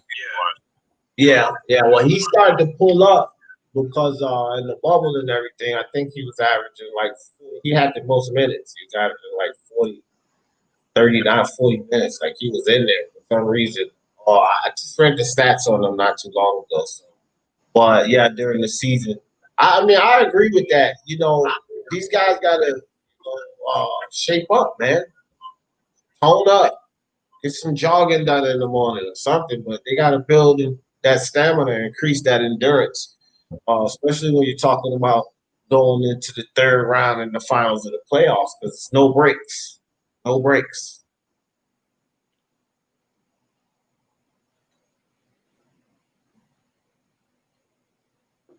Let's see. Also, Bucks are jacking up too many threes. Yeah, for sure. It's clearing that up to me. You're welcome, Brandon. He's now starting to get in the paint. Heat 6-0.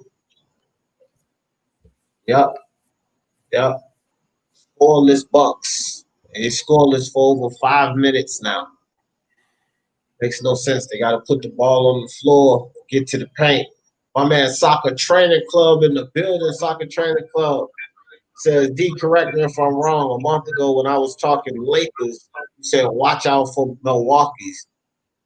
Well, yeah. Well, Milwaukee was the forerunner for the East. But Soccer Training Club, if you were here at that time, then you should have also heard me say that the Miami Heat was my dark horse team. Touche, my friend. Touche. All right, so we're back in it, guys. Here comes George Hill. Milwaukee Bucks still scoreless, 9-point game.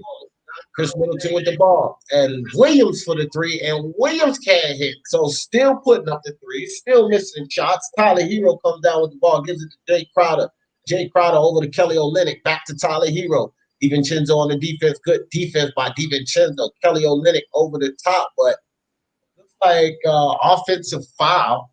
So another turnover. The Heat, they have found some offensive rhythm, but they still continue to turn over the ball. So they're going to have to work on that if they want to close this game out efficiently. Here comes George Hill out on the wing, Kendrick Nunn on the defense. And I think we have an offensive foul on the Milwaukee Bucks. So this is quite a sloppy game, guys. I mean, geez, both teams. And although the Heat, has been on this 8-point run, they've not been playing the greatest either. So it appears neither of these teams are trying to win this game. They're both trying to keep the other in, make it kind of interesting for us. So Tyler Hero out on the wing, step back. Thought he was going to take the three. Nope. Kendrick Nunn gives the ball to Jimmy Butler. Jimmy Butler back up top to Tyler Hero. Tyler Hero comes around the screen. Double team. Good defense by the Milwaukee Bucks. And Chris Middleton with the rebound. Chris Middleton will bring the ball across to the Bucks. And Pat Connaughton inside, but he can't hit. Here comes Kelly Olynyk. Give the ball to Jimmy Butler in the corner for a Crowder three, and Crowder can't hit, but it's a foul. DiVincenzo fouls Kelly Olynyk down low. So 14 seconds back on the shot clock, and Miami will keep the ball. Oh, wow. Eric Bledsoe back in.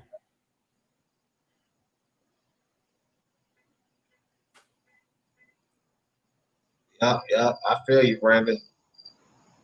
I feel you, brother. All right, so Jay Crowder at the top of the key, guys. Crowder gets the ball over to Hero. 8 seconds on the shot clock. Hero dribbles down inside, back to Crowder for the three up top. Crowder puts it in. 68-56. 3 minutes left in this third quarter. Here comes Eric Bledsoe. Gives the ball to Connaughton. And Connaughton puts it in. So finally some points on the board for the Milwaukee Bucks after 6.5 minutes. 59-68. It's a 9-point game. Tyler Hero with the ball at the top of the key. Has Williams on the defense. Hero gonna take it to Williams. Step back. Hero step back three. And Tyler Hero in and out. Chris Middleton comes down with the rebound. Here comes Eric Bledsoe over the top to Williams. Williams has the mismatch on him, backs Tyler Hero down, turn around, dump hook, and Williams puts it in. So the Bucks starting to roll, guys. 61-68, take it away, Lewis.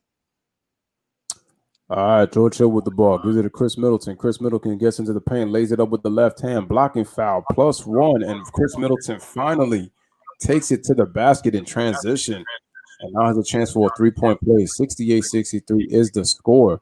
And nice job also by the Bucks going a little half court, putting Marvin Williams in the low post against Tyler Hero. And nice job by Middleton putting his head down, not settling for the three, and driving into the basket for that and one.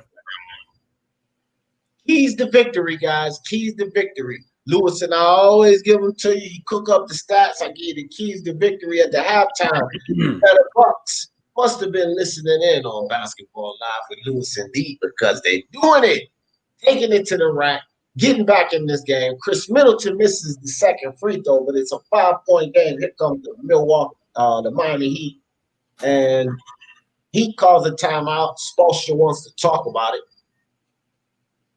63-68, guys. 2 minutes and 2 seconds left in this third quarter.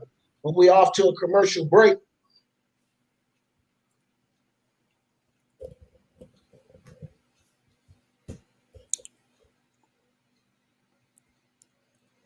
Oh, So let me see. Santa Claus said, if you heard me correctly, I said, man. Oh, yeah. Hold on. I'll show you that. Lakers versus the Celtics in the final. Okay. You know what? That's more Duke bias. Let me tell you something, Toxic. Undercover Duke bias right there, because I got you. I already know you keep a high on Jason Tatum, Duke, and you a Lakers fan. I already got you, dog. See? You want both of your boys in the final. Not happening. They just better hope they make it past the Houston Rockets. That would be a big upset. Listen, here's something else I said at the beginning of this playoff, and I'm pretty sure some of you guys remember. It is no guarantee that the teams we expect to be in this final could be in this finals because all of these teams had a chance. You see what's going on over there with Clippers and Denver. You know, Clippers are up 2-1, but they had 2 lopsided games, and then they had a battle. So we'll have to watch. It could be the Miami Heat versus the Denver Nuggets in the final for all we know. All right, guys. So Andre Iguodala takes the 19-foot jump shot and puts it in 63. Back up to a 7-point lead. Eric Bledsoe gets the ball down to George Hill. Back out top to Eric Bledsoe. Bledsoe double team. Gets it over to Williams. Williams to Connaughton. Connaughton tied up. But, the ball gets lost. George Hill picks it up with an easy layup, 65-70. Very fortunate for the Milwaukee Bucks right there. Andre Iguodala gets it over to Kendrick Nunn. Kendrick Nunn stands back behind the line and gives it to Kelly Olynyk for 3. And Olynyk can't hit. Eric Bledsoe bring the ball across the court for the Bucks. Bledsoe in the corner. George Hill 3. George Hill can't hit. Kelly Olynyk gives the ball to the Gordon Dragic, who's back in the game. Dragic working on Eric Bledsoe. Directing traffic, kicks the ball to Kendrick Nunn over the top to Kelly Olynyk. Kelly Olynyk outside to Andre Iguodala for 3. He can't hit. Nice rebound by Williams. Popped the ball up to himself. Here comes Eric Bledsoe. Bledsoe gives it back to Pat Connaughton. Back over to Bledsoe. Little give and go. Bledsoe goes down inside. A nice hand by Kelly Olynyk to strip Bledsoe down low. Tyler Hero, stop, pop, 3. Inside Tyler Hero. 73-65, 8-point game. 30 seconds left in this third quarter. Take it away, Lewis. All right, let's say I'm a little bit ahead, but George Hill shoots the floater, misses a shot. Rebound is to Tyler Hero. Tyler Hero brings the ball up very quietly. They get the last shot of the quarter for the Miami Heat. 73-65 is the score. So here we go. The Dragon, Gordon Dragic with George Hill on him. All right, so he curls, goes all the way to the basket, floats it up, and he just misses it. It spins in and out, and that is the end of the third quarter. And it looks like Dragic was looking for a foul as well, but didn't get it. So, guys, at the end of 3, right here on the Lewis Sports Network Basketball with Lewis and D, score is Miami 73, Bucks 65 right here on the Lewis Sports Network. Man, I tell you what, we got a game, guys. We got a game. Jermaine says Giannis is about to play. Giannis does. He's been looking like he want to get in this game the whole time. Giannis needs to stay right over there on the bench. Because they're going to need you for game 6 in case they win. Right. And not only that, he might come in here and F everything up. These guys are bad. You know, he can come in here and mess up what they got going on, trying to take over the game. End up letting the Heat go on a stretch. Chopstick says, I want the Celtics. Yeah. Celtics got a good chance, Chopstick. Good chance. I won't doubt the Celtics. Jason Tatum, Kemba Walker starting to step up. Jason Tatum efficiency's at 50.7, 23.8 points a game. Yeah, they looking pretty good. I got the Raptors, I think, losing to the Celtics in that 6th and final game.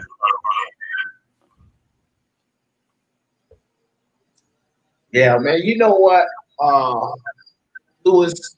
I never really paid attention to statistics a lot, because I was always into the intangibles and how the teams operate, the offensive sets. You know what I mean? Yeah. But since I got into this betting side of everything. You know, they want statistics. You know what I mean? So now I find myself just shooting off head certain statistics, and I'm like, damn. Because I was never into that, right? No, yeah. I mean, that's what this era is mostly about now. It's an analytics game, so it's all about the stats. So they're driven on that. It's what fuels these betting lines. For sure. And that's if you don't play straight. You can really take advantage of it too if you can understand both sides of the game. If you can understand the intangibles of the game and what these guys are doing on the floor, the strengths and weaknesses of every team.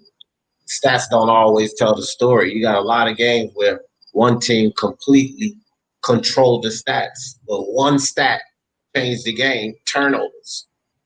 Team was shooting better from the 3-point line, free throw line, from the floor, more blocks, more rebounds, controlled the paint, but they still lose the game. So the stats can't tell you everything, only part of the story.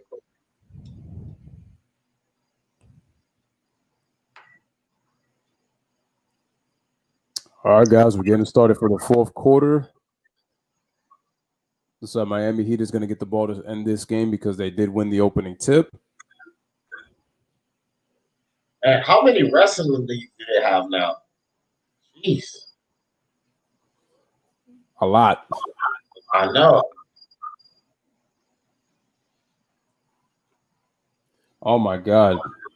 The bozo, Mike Budenholzer. Oh, my goodness. Every time I look at his face, I'm like, you just look clueless. Like somebody punched him in the nose. All right, guys. Here comes Kendrick Nunn with the ball.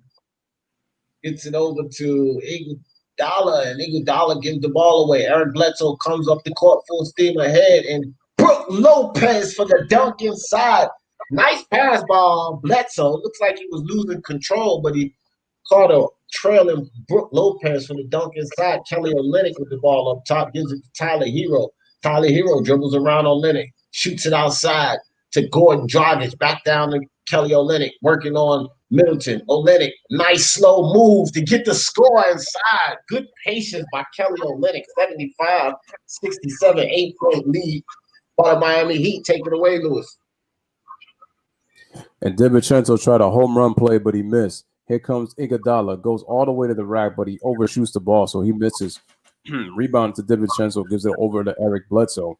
Eric Bledsoe, right side of the floor. They dump it to Brook Lopez. Brook Lopez feels missing and misses the shot, tries to follow it, and Kelly Olynyk ends up fouling Brook Lopez, and Brook Lopez gets a laugh out of it, so the foul will be on Kelly Olynyk. We got a 75-67 score. Brook will go to the line to shoot 2 free throws. I don't like the fact that DiVincenzo shot that 3 ball so quick. It's like you have plenty of time. You're not down 20. You're only down 8. So try to get into this game slowly. Get yourself some confidence where you can run some plays. Actually, it was side out of bounds. My mistake. All right, so Eric Bledsoe on the right side, dribbles to the left, gets to the middle, stops, pops, and he gets stripped by Kendrick Nunn. Great defense. Good hustle by Brook Lopez, but looks like he got hit on the side of the head, and the foul call is going to be on Brook diving for that loose ball. Unfortunately, I'm not a fan of when players go for loose balls and then accidental fouls happen, even though they do call them, but it's like they're going for the foul. I mean, not the foul, excuse me. They're going for the ball. But that just happens. Yeah, especially because Kendrick Nunn ended up hitting Brook. It was by accident, but I don't see how that was a foul on Brook, bro. That's what I'm saying. Brook's head whiplash into Kendrick Nunn's body right there by the obliques. I don't know how that fouls on him, but I don't know why these referees. He looked a little woozy. All right, go ahead, Lewis. All right, Iguodala with the ball, gives it to Kenny Olynyk. That was a poor spin move. Good defense, and looks like we got a foul on Kelly Olynyk after the turnover. So that's another Heat turnover. But like we've been saying, they keeping the Milwaukee Bucks in this game with all those turnovers. Yep, it's just can the Bucks capitalize? Eric Bledsoe crosses over, kicks it out to Brook Lopez. Brook Lopez with a slight crossover, then gives the ball to Chris Middleton. Middleton is looking, gives the ball to Marvin Williams, decides to shoot the jumper, and he knocks it down. Marvin Williams has played solid off the bench, and we got a 75-69 ball game. All right, Iguodala comes back, gets a screen from Olynyk, looking for him, then gives the ball to him. Olynyk then gives the ball to Iguodala. Then Olynyk shoots the three, but he misses the shot. Rebound, DiVincenzo. Gives the ball to Eric Bledsoe. Eric Bledsoe turns on the Jets, puts it past the Brook, fakes it, resets his feet, shoots a three-pointer. Tough shot, but he misses. We got a tap, and the rebounds to go on Dragic. Take it away, D. All right, Dragic's going to bring the ball across for the Miami Heat. Dragic got Eric Bledsoe on the defense. Calls for the Kelly Olynyk screen. Dribbles down inside. Turn around. And nice hand by Eric Bledsoe to strip Dragic. So another turnover by the Miami Heat. Eric Bledsoe gives the ball to Chris Middleton. Chris Middleton working on Bam. Chris Middleton almost loses the ball, and it's knocked away by Kendrick Nunn out of bounds. So 11 seconds on the shot clock. Milwaukee Bucks will retain possession. 9 minutes, 9 seconds left in this game. 69-75, guys, is anybody's game at this point. So Bledsoe gets the ball into Chris Middleton, has Andre Iguodala on the defense. Middleton gets the ball knocked away by Iguodala. Bam Adebayo picks it up. Bam Adebayo slows it down, gives it to Kendrick Nunn. Kendrick Nunn back to Bam Adebayo. Adebayo outside to Gordon Dragic. DiVincenzo tight on Gordon Dragic, but DiVincenzo with the silly foul. Smart move by Gordon Dragic to pull that contact, but I don't think that they're going to give him a shot. I think Gordon Dragic is a little upset there, so they're going to call that foul before the shot. I thought he should have gotten that, but these referees. So ball in by Tyler Hero, gets it into Bam Adebayo. Adebayo gives it to Gordon Dragic. Gordon Dragic goes around the Iguodala screen, back over to Iguodala, inside to Bam Adebayo for the short jumper. On the net, Bam Adebayo scores 77-69. Comes Chris Middleton. Middleton with Kendrick Nunn, and he gives the ball up, gives it to Eric Bledsoe. Bledsoe back over to Chris Middleton. 10 seconds on the shot clock. Chris Middleton got Kendrick Nunn on him. Down inside to Bledsoe. Bledsoe over to Williams for the score. Williams is the guy that's putting up all the points right now for the Milwaukee Bucks. 71-77, 6-point game. Andre Iguodala with the ball at the top of the key. Gives it to Gordon Dragic. He dribbles down inside. Passes it to Bam, but Bam can't control the pass. And another turnover, yet another turnover by the Miami Heat. So Milwaukee Bucks ball. Let's take it away. That was Miami's 20th turnover. Here comes Eric Bledsoe. Comes out to the left side. Goes all the way to the paint, but he misses the shot. Rebound is to Bam Adebayo. Then gives it to Tyler Hero. Tyler Hero brings it up quickly. Oh, beautiful pass. And the Bucks fall asleep on defense. And Andre Iguodala with the two-handed dunk on the nice pass by Tyler Hero. So we got a timeout. 7:43 remaining in this game. Bucks find themselves down by 8. Poor job by the Bucks just trotting on defense. They never saw Iguodala sneak to the basket. 7:43 remaining. It is an 8-point lead for the Miami Heat right here on the Lewis Sports Network. That was a beautiful pass by Tyler Hero, man. Nice no-look pass. I'm telling you, man, we have some serious talent in this league. You look at kids like my man Chopstick over here. Jason Tatum needs his respect as the new superstar of the league. Chopstick, I do agree that he will be a superstar. You got Tyler Hero, Devin Booker, Trae Young, Luka Doncic, Zion Williamson, Ja Morant, Rui Hachimura. We got a lot of young talent in this league and a lot of talent coming in this draft. Boy, it's looking good for basketball. Absolutely. I just think that the league is in great hands with the talent that we have in this NBA. And I think that the league is going to be in a better place once they just focus on basketball and not have these NBA players get into politics. Because I think that's another reason why the game is kind of ruined in a way. So if they just focus on the sport itself and Adam Silver markets his players right, the league will be in great hands and you'll see the ratings go up again. And then get back to some really good team basketball. Once again, that the league has kind of really been missing for a long time. And I don't just mean from certain teams. I mean from a lot of basketball teams. Yeah, I agree. Let me go grab my charger right quick.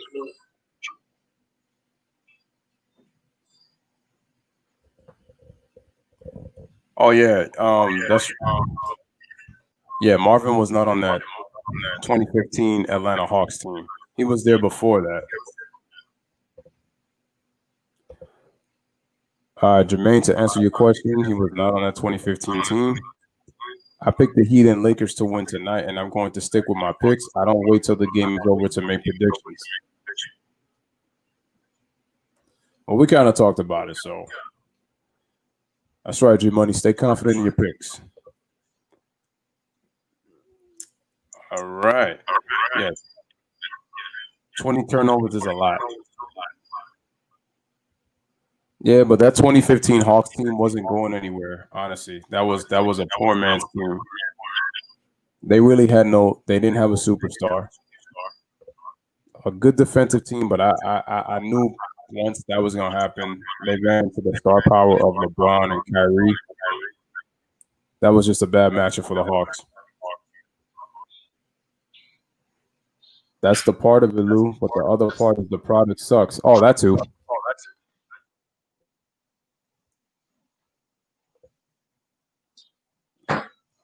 G-Money didn't say anything about flip-flopping, guilty conscience.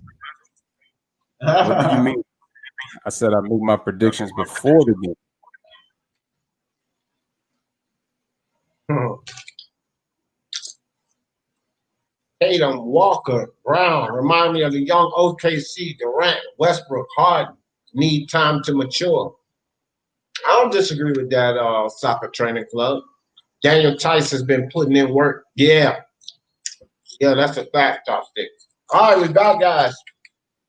George Hill with the cross-court pass to Eric Bledsoe, and he puts it in. 5-point game, 74-79. Jimmy Butler bringing the ball down. Bledsoe on the defense. George Hill goes for the steal. Tyler Hero loses him, drives down inside. And the alley to Bam Adebayo. Nice pass again by Tyler Hero. 81-74.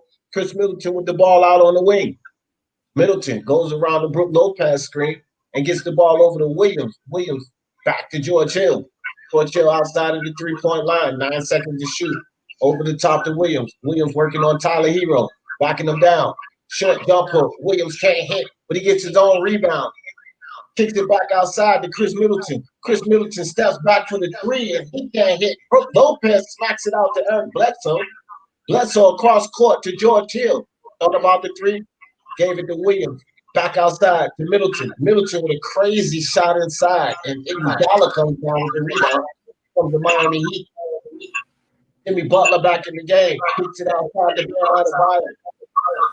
Adebayo at the top of the key. Gives it to Tyler Hero. Chris Middleton on the defense. Tyler Hero calls for the screen. Goes down inside. And gets it high off the glass and the foul for Tyler Hero giving it. 2 great passes, great drive, foul, and he'll go to the line to try to convert on the 3-point play.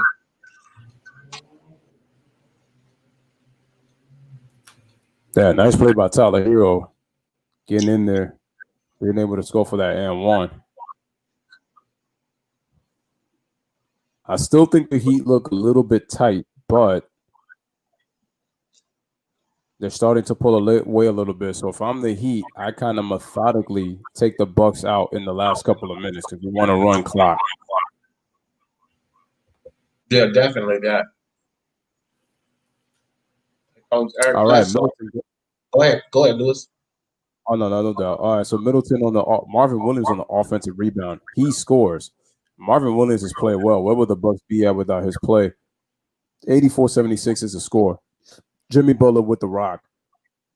Drives left on Eric Bledsoe, but then comes back to the right. Gives it to Jay Crowder. Open for 3, and he drains it. Poor defense by Chris Middleton. Left the open Jay Crowder. Guys, the 3 ball has been hurting the Bucks in this game.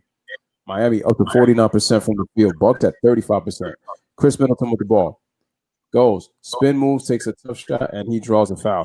See, what I'm also noticing about Chris Middleton is he keeps shooting to try to draw the foul instead of just trying to attack the basket. But he gets the foul call on that one, and he'll go to the line to shoot 2 free throws. But Miami's up by double digits with 5:25 remaining. So it is looking pretty dangerous for the number 1 seed that looked dominant all season, but have looked terrible in this series with the exception of that game 4. Middleton knocks down the free throw. 87-77 is the score. 10-point lead for the Miami Heat. Finally, what the hell, man? So Wesley Matthews checks in for Eric Bledsoe, and I think this is going to make a difference for the Bucks. He should have been gotten Bledsoe out of this game. So it looks like we got a timeout, guys. As Jimmy Butler tried to go around Wesley Matthews on the left side of the court. So we got 5:19 remaining. It is a 9-point game. The numbers are reversed. 87-78.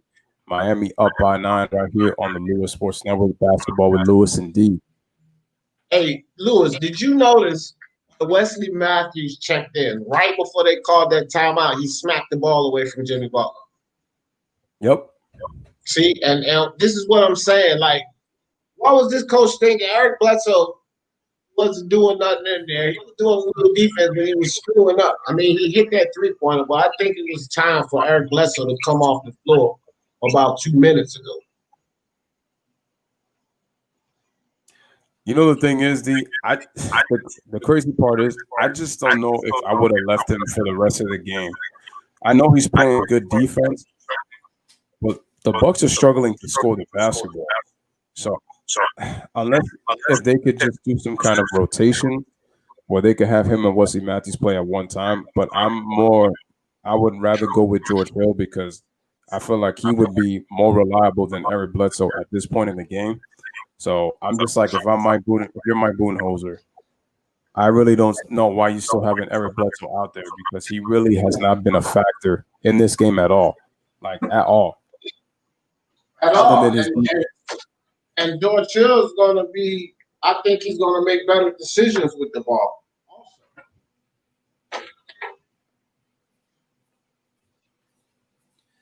Okay, so G Money says, do you think the Celtics will advance tomorrow? He's got a weird feeling that the Raptors are going to force a Game 7. Well, if the NBA is looking to recover some cash, yeah. But I think the Celtics will advance to the Eastern Conference Finals. That's how I see it.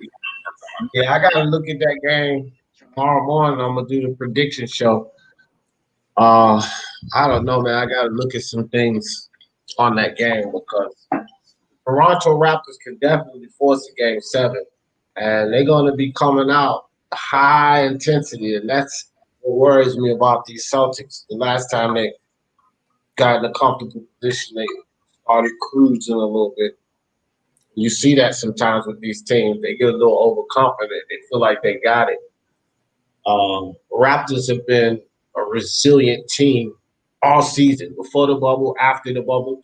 And so I know that they're going to come out with high intensity, and we're going to have to see how the Celtics respond to that. It's not going to be an easy closeout game.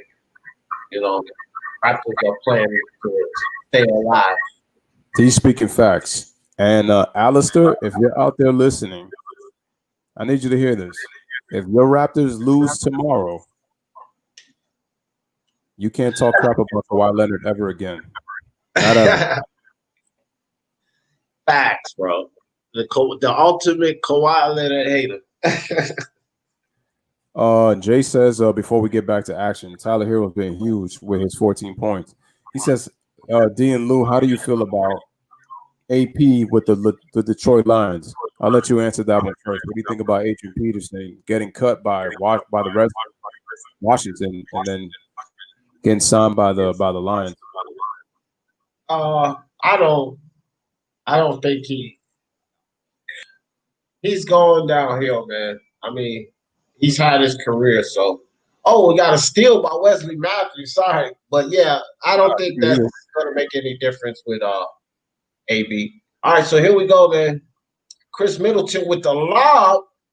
I guess that was an alley-oop to Brook Lopez, and he gets it in. So it's 80-87, 4 minutes, 50 seconds left in this game. And doesn't look like Miami's trying to slow it down. I would kind of work the clock here, but Kendrick Nunn drives down the inside, puts the ball up off the glass and misses. Here comes Chris Middleton with the ball. Bad shot by Kendrick Nunn. Wesley Matthews over in the corner to George Hill. George Hill hits the ball and, nice save, but he couldn't get it in. It's a wild series here. Here comes George Hill down in the lane and gets the ball blocked. And George Hill gets a foul call. Tyler Hero's like, no, review it. And this might be a good time to review it for Spoelstra. Oh, that's all ball. That's all ball. Yeah, this might be a good time. And even before that, I was saying it might be a good time for Spoelstra to review that because they have momentum. They're 7 points up. And if they get that, that means a lot. You know what I mean? So you save those challenges for reasons like this, in my opinion. And I'm not sure Spoelstra called for it, but I think this would be a wise time. What you think about that, Lewis?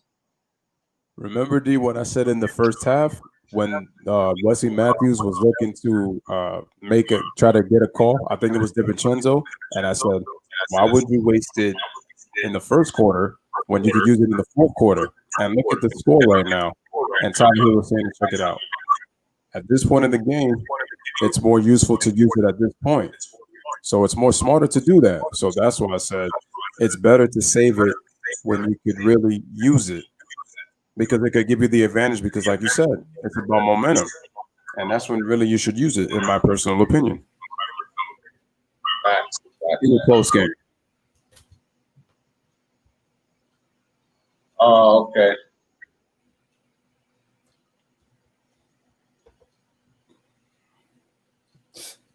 That was clearly all ball. Yeah, they got to turn that around, man. I mean, he got his arm coming down. And if anything, after he got blocked, he got his arm coming down, but after he got blocked, George Hill fouled Butler. Watch. Boom, right there. So if anything, it should be a foul on George Hill. Jasper Montgomery says F. Okay, F. And you're out of here. Wow. Somebody came through super spam, so I had to give them the hammer. Yeah, Jeff F. Jeff F. had to be dismissed. Yeah, I don't know. This guy just came in here and kept putting F. Yeah.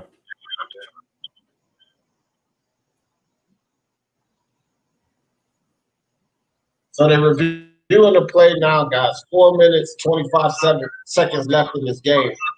7-point lead by the Miami Heat.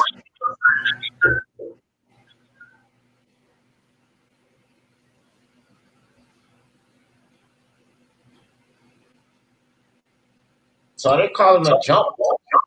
What? Wow. I don't agree with that one.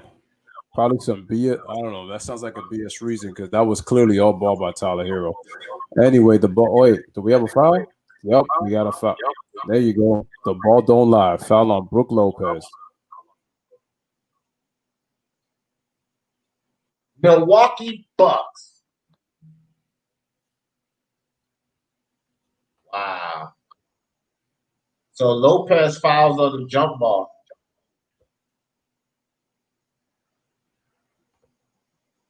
Yeah. Yeah, he did. Boy, that's funny. Yeah, Lopez, that was a foul. He bodied Bam Adebayo. He didn't even go for the ball. He just kind of went into Bam Adebayo. So good call, ref. Finally. All right, Bam Adebayo with the ball. And another whistle. Okay, the shot clock, the game clock was off. 21. Yeah, they have to reset it to 21 seconds.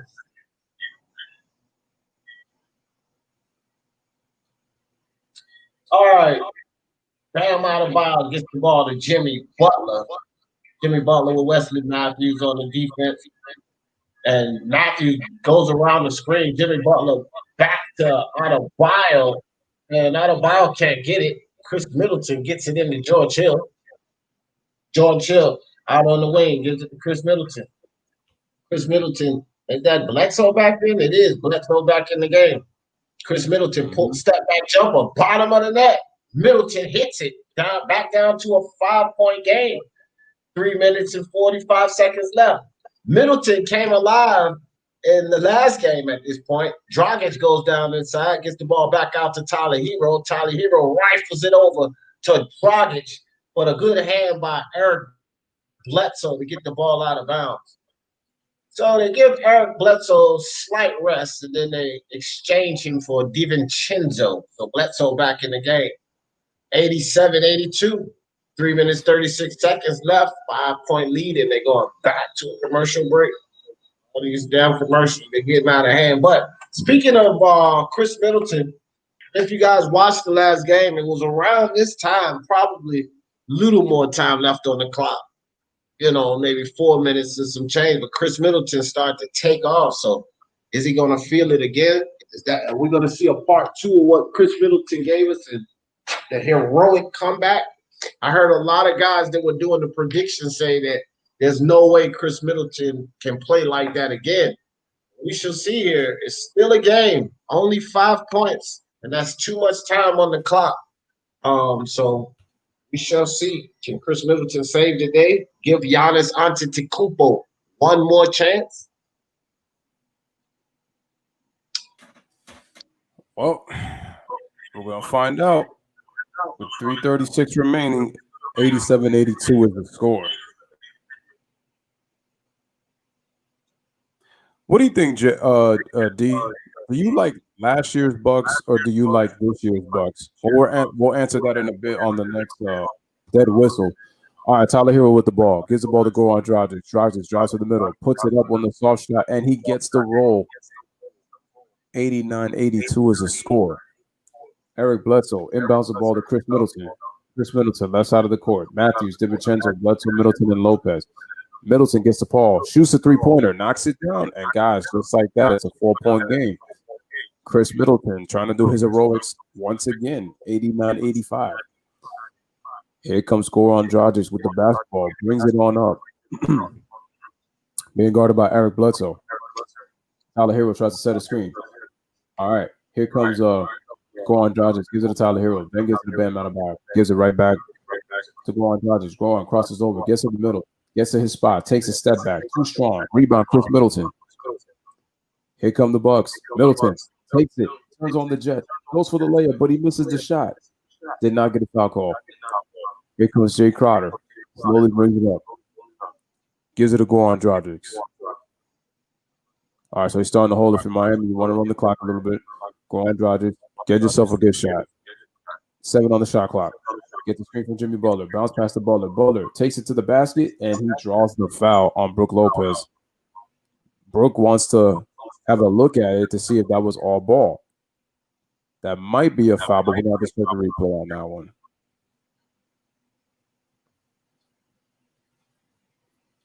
Jimmy, like he hurt his eye a little bit.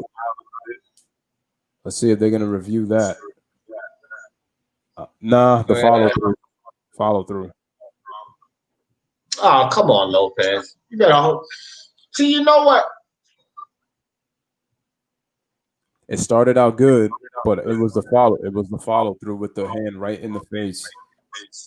Well, I don't know, because I'm pretty sure the rule is if he gets that ball out of there first. Like, if he gets that ball out of there first, it's a block shot, man. Now, if the ball was on Jimmy Butler's hand, basically when Brook Lopez touched his face, if Jimmy Butler still had the ball in his hand, then it's a foul. But if he knocked the ball out of there, he came down into him. That's a block shot. That's why they get ready to take a look at it. He may have gotten that ball out of there before he hit Jimmy Butler in the face. It's tough. it's a tough blow to the face, but I mean, we've seen worse happen to guys when guys come from behind with that block and they get that ball out of there and they just body them all out of bounds, and it's a block shot. If they don't get the ball out of there, if they still hold the ball, it's a foul all day, and that's just kind of how that thing works there.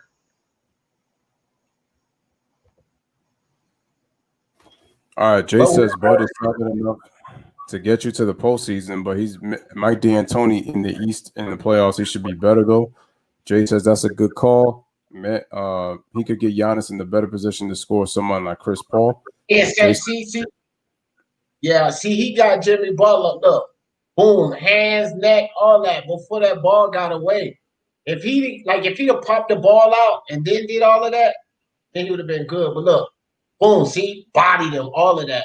Before that ball came out of his hand, that's a foul all day, fam.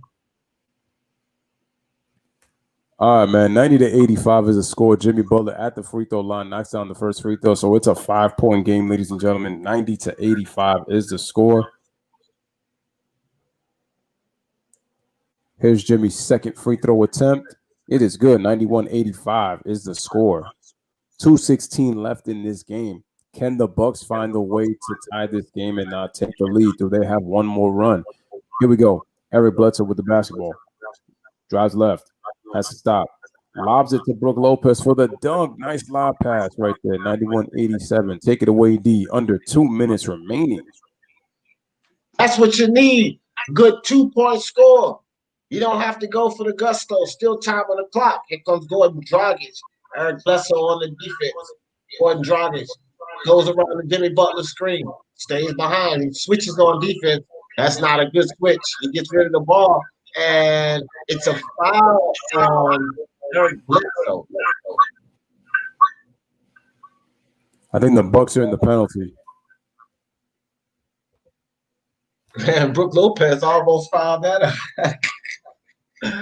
Oh, boy. But Jimmy Butler's grabbing that sore wrist guy. It looked like he might have fell on that thing when he collided with Eric Bledsoe. And remember, guys, that's that injured wrist. He's sitting there wincing that thing. They get fastest. They're going to need Jimmy Butler. And he drains the first free throw. Good thing it's not his shooting hand. Oh, yeah, he fell right on it. Ooh. Jimmy Butler drains both free throws.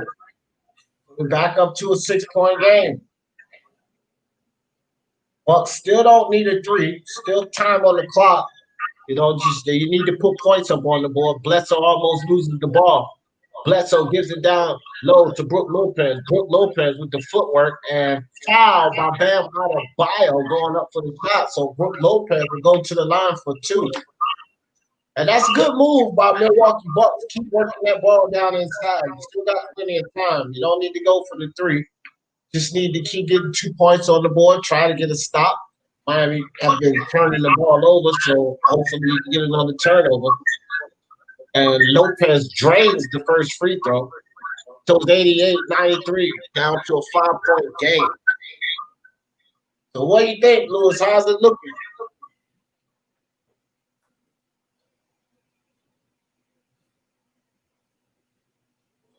So Lopez misses the second free throw, and Jimmy Butler comes down with it. Gives the ball to Gordon Dragic.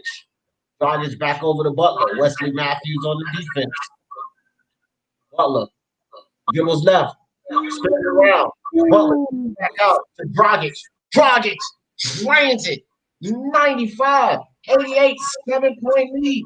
Here comes Chris Middleton. Pulls up for the 3. And Middleton can't hit.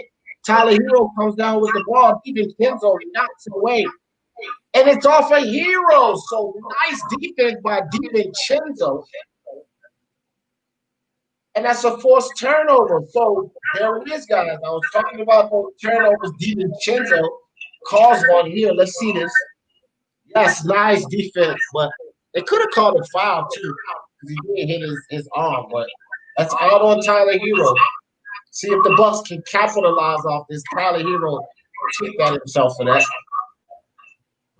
So So Chris Middleton puts up a prayer, and I don't know why he would shoot that. That was a huge miss from Chris Middleton. Under a minute, Jimmy Butler has the ball. Wesley Matthews on the defense. Good defense by Wesley Matthews. Jimmy Butler dribbles down inside. And Wesley Matthews is called for the foul.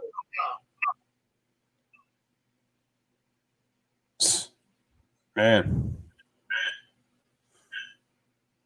And guys, I think that these two foul shots might be the nail in the coffin for the Milwaukee Bucks here.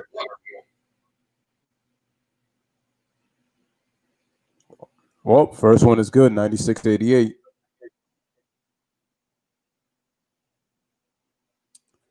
We have 46.7 seconds remaining on this game.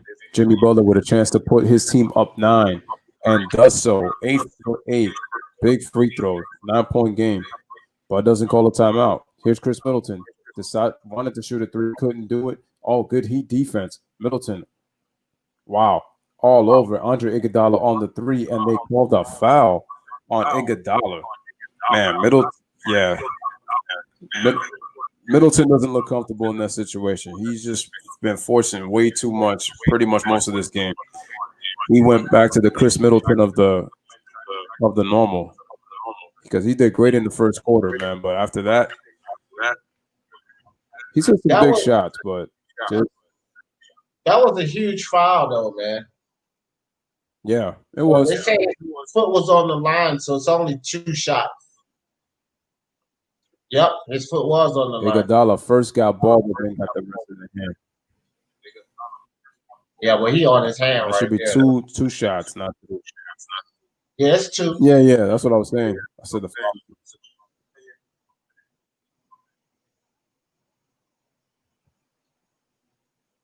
$97-90. Wow, I don't know how Jimmy Butler got out of that double team. That's crazy.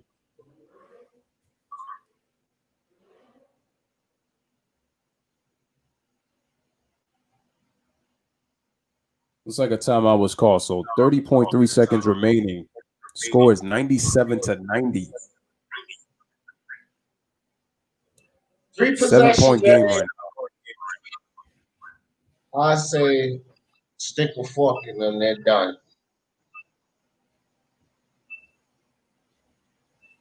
It's just not really. I don't think that they're in enough of an offensive rhythm to catch up. It's a 3-possession game, 30 seconds left. I don't know, man. I don't know if the Bucks got it in them. Jermaine says Milwaukee need to take a 10-point shot. If that existed, it'd be easy. They'd win this game. Hey, Lewis, did you set up this as a double header, or did you set up separate lives? I set up separate lives.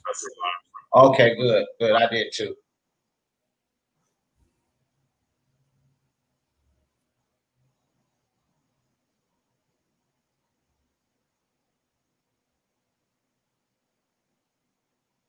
Yeah, I heard about that, Jay. That Chicago thing is really heating up with AD.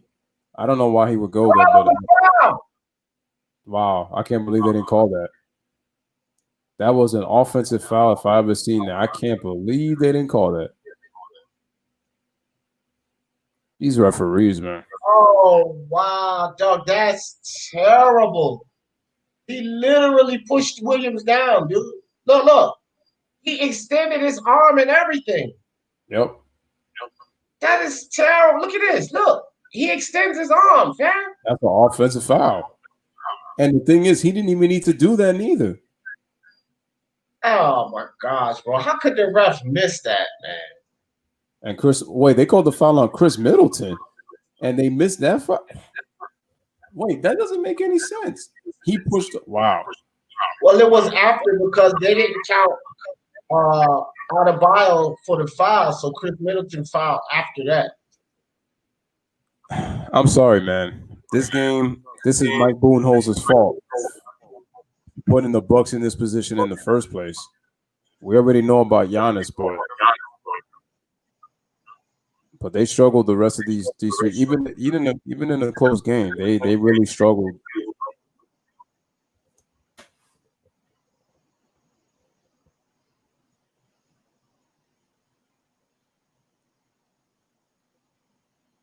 Also, man, the Bucks have missed 6 free throws in this game.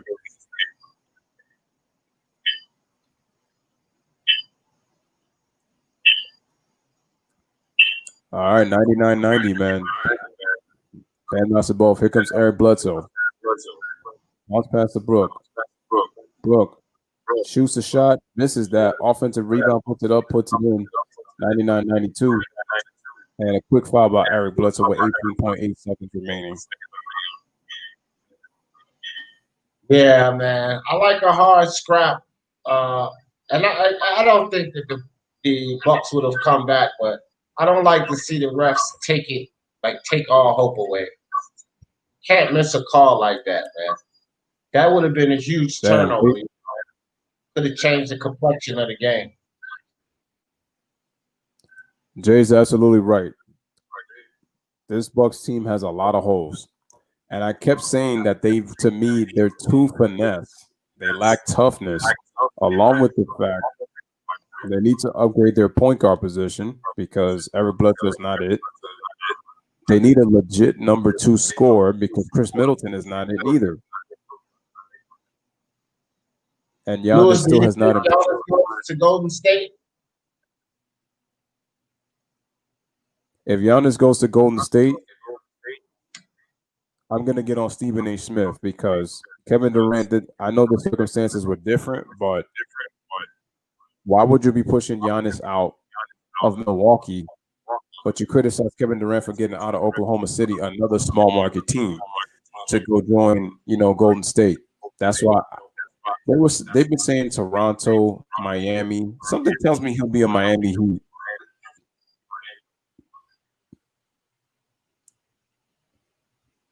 I get the feeling Giannis might be a Miami Heat because they got the culture that he needs, which is what the Bucks, which I thought they have, they honestly don't have.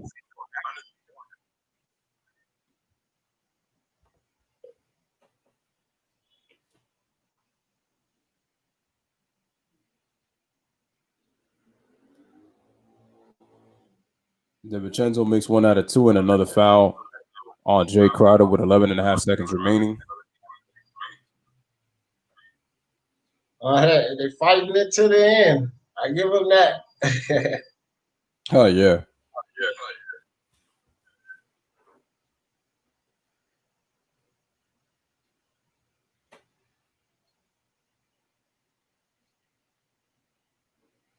That's a great point, Jay. I don't like the fact that they're in this bubble because even though they're basketball players and they get overpaid, they are humans at the end of the day, and they have families.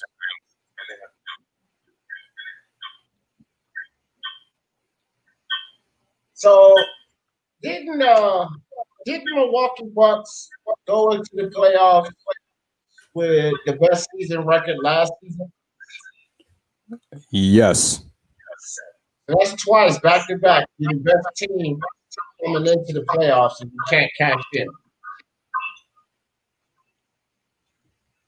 Wait a minute. I just thought of something. Giannis, like LeBron James, didn't cash in when LeBron had the best record 2 years straight in 2009 and 2010. And like LeBron, Giannis is going to be the back-to-back MVP winner. It's just he's got a Defensive Player of the Year to go with it, and he made first-team All-NBA defense this year. Yeah. To accomplish all that and not even make the NBA Finals, that's tough.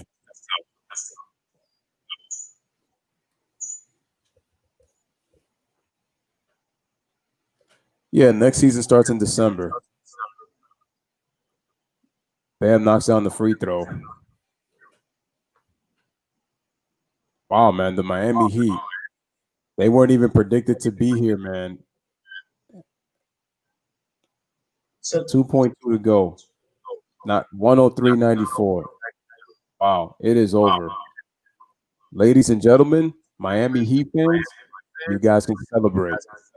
For the first time since 2014, the Miami Heat are going to the Eastern Conference Finals. Wow.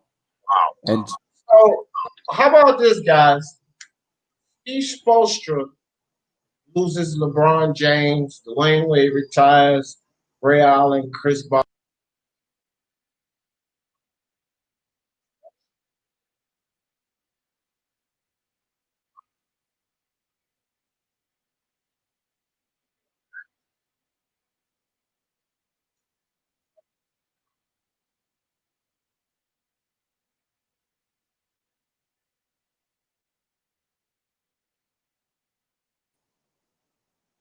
yeah, that's what's happening with my streams. Like, I've been losing connection. I've been hearing some echo, and it's like feels kind of slow right here on the every time I click on a new tab. Yeah, hey guys, I appreciate everybody coming out, but I don't think I'm gonna be able to do this second. Oh, my man, Boogie with the super chat. He said this super chat is for the dynamic duo, the Godfather D. Jefferson and Captain Don Luigi. D. Boogie, we appreciate you, my man. Really appreciate you, D. Boogie. Appreciate that, OG Boogie, man. Yeah, no doubt. But so, yeah, Lewis, I'm gonna time out on this, man. If you don't mind, my brother, I'm pretty sure you got it. You can hold it down. But it was a great game, man. I just had I'll talk to you about it later. Here. So appreciate all you guys coming through. Lakers get ready to play the Rockets. We already have the kickoff. Are you gonna switch streams? Because I'm going to end this one. I'm gonna end this one as well. All right, guys. Y'all have a good one. Enjoy the next game. And y'all know how I always in this thing. For the love of sports. Let's talk about it. Peace.